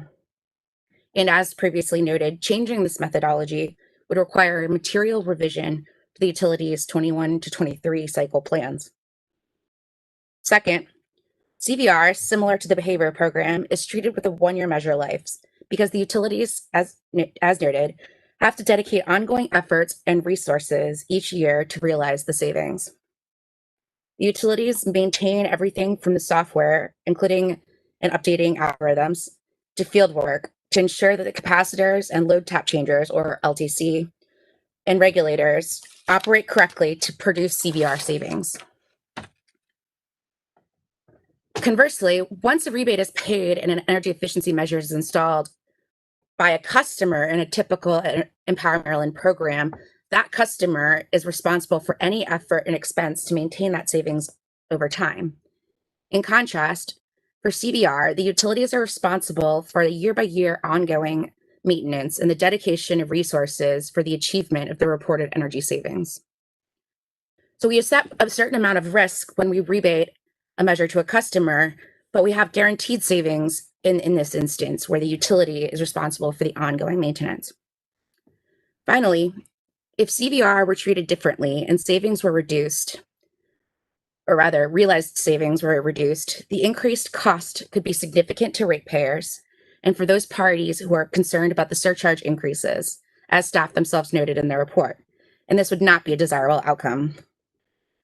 While the utilities are open to continuing to reevaluate the CVR measure life, we strongly recommend that we maintain the one-year measure life for the 2021 to 2023 plan in continuance with the Commission's precedent and evaluate a potential change to the one-year measure life for future cycles, along with any other new goal constructs and other considerations. Thank you. Thank you. Before I turn to commissioners, are there other parties that wish to speak on this topic? Chairman, may I respond to one? Yes, Mr. Baker. Yes. I would just, the comment about the evaluators finding the methodologies reasonable was referring to, there were two filings made. There was one regarding the EUL, and there was another from Navigant regarding how they measured the amount of kilowatt hours coming from these programs. And that it was reference to Navigant's report, which I don't recall going into the estimated useful life issue as discussed. Thanks. Thank you. I recognize that we've had a precedent. I don't know if precedent's the right word, but we've been using 1 year as the estimated useful life for some time now. Not necessarily a good reason to stick with that if it doesn't make sense. Although, as the utility representative just stated, there could be a potentially significant increase in the EmPOWER surcharge if we depart. And I appreciate Mr. Gravatt recognizing as well that there could be that there will likely be a cost increase if we move away from the 1 year and select some number that may more accurately reflect how the utility should be accounting for this technology. I recognize that staff doesn't have a number that they'd like to attach to this right now, but the parties are saying that some of the parties are arguing that now is the time for us to at least consider a period that's more reflective of these investments. That was more of a thought than a question. Do commissioners have questions of any of the parties? Commissioner O'Donnell. Thank you, Mr. Chairman. I would like to ask the Office of People's Counsel representative a question. I'm ready, Your Honor. Thank you, Ms. Ryan. Considering what the utilities maintain, which would be a significant increase in the surcharge for the customer, the ratepayer of Maryland, residential ratepayer, does OPC still maintain no position on this? OPC views this as a distinct policy issue in terms of whether or not this is the type of item that should be included in energy efficiency. The one thing that I will add is that in a large part, when it comes to questions of EM&V OPC does place a lot of confidence in Joe Loper and Itron and their experience and their perspective on those issues. Would you like more? No, I don't think anybody's questioning EM&V here. At least I haven't heard that. What I am hearing is that there's going to be a significant impact on the ratepayer, and you're the office that's supposed to be concerned about that. Right. So. We are obviously concerned about the impact on the ratepayer. We're also concerned that the ratepayers' funds get spent in the most meaningful way possible, and this issue really as to whether or not CVR is counted, it really comes down to a policy issue that we think is a decision for the commission to make. Okay, thank you, Mr. Chairman. Thank you, Ms. Ryan.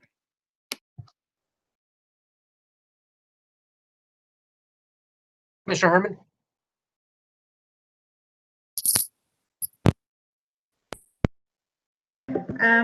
Ms. Partridge, it appears that there was some question as to whether you would continue to do the O&M on the software and hardware. Is that, can you respond to that question? I would actually have to speak with folks on the operations side and outside of my direct responsibilities, so I cannot comment on that at this time. Okay, so you don't know, because there was the idea that you're not just going to abandon this equipment, you're just going to keep operating the equipment because it was put in for a reason, right? That is, I guess, the general question, but like I said, I'm not aware of any of those discussions and would need to speak with others in the company, but I believe Will Ellis just hopped on the line and he may have further information. Thank you. Go ahead, Mr. Ellis. Yeah, thank you, Chairman and Commissioner Herman. No, the company is not planning to not abandon any of our operations for CVR. I think conversely is actually the point that we're trying to make as utilities is that we do incur some amount of expense every year to ensure that the savings from CVR are justifiable. And to us, that actually states that we should be using a one-year measure life for the work. If we were not incurring any expenses, then you could think that there will be a longer measure life if there was no ongoing operational or maintenance charges occurring. So we would not do that. I mean, we think the savings are just and reasonable. And we do think the fact that our utilities are seeing year over year expenses in relations to CVR, that justifies us using the one-year measure life.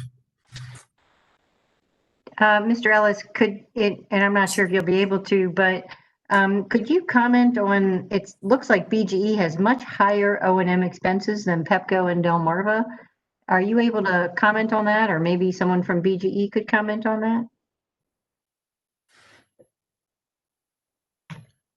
I am not able to comment on that. I'm not sure we have the right representatives to go through the charges. I believe that may be a structure of how the systems have been put in place, but we would have to get back to you on that answer. Okay, thanks, Mr. Ellis. Can you comment on the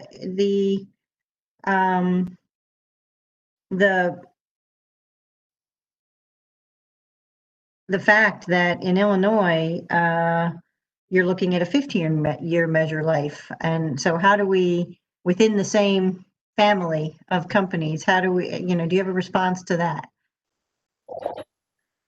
Yes, I believe that's a great question. And that goes to, I think, the statement that Mrs. Ryan was making of how this is a policy question. In Illinois, their programs are justified on the longer measure life. And so CVR is a measure that is new within the energy efficiency realm and somewhat predicated on AMI. And so you don't have a lot of experience across the nation in terms of how CVR is being counted for.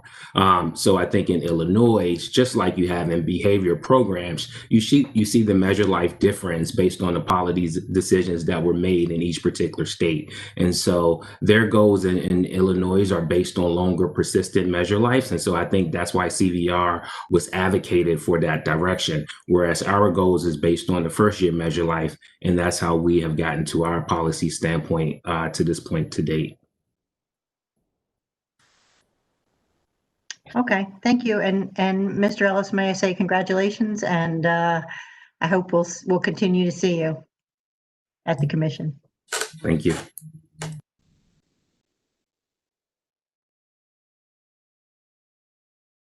Seeing no further questions from the commission on this very complicated topic, I want to thank all the parties for working as collaboratively as they could in getting us this report, as well as the joint utilities comments that were filed just last week.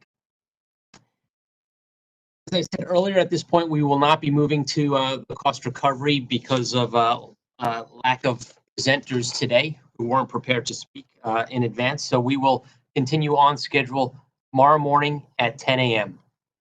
We are on recess until 10 a.m. tomorrow. Thank you.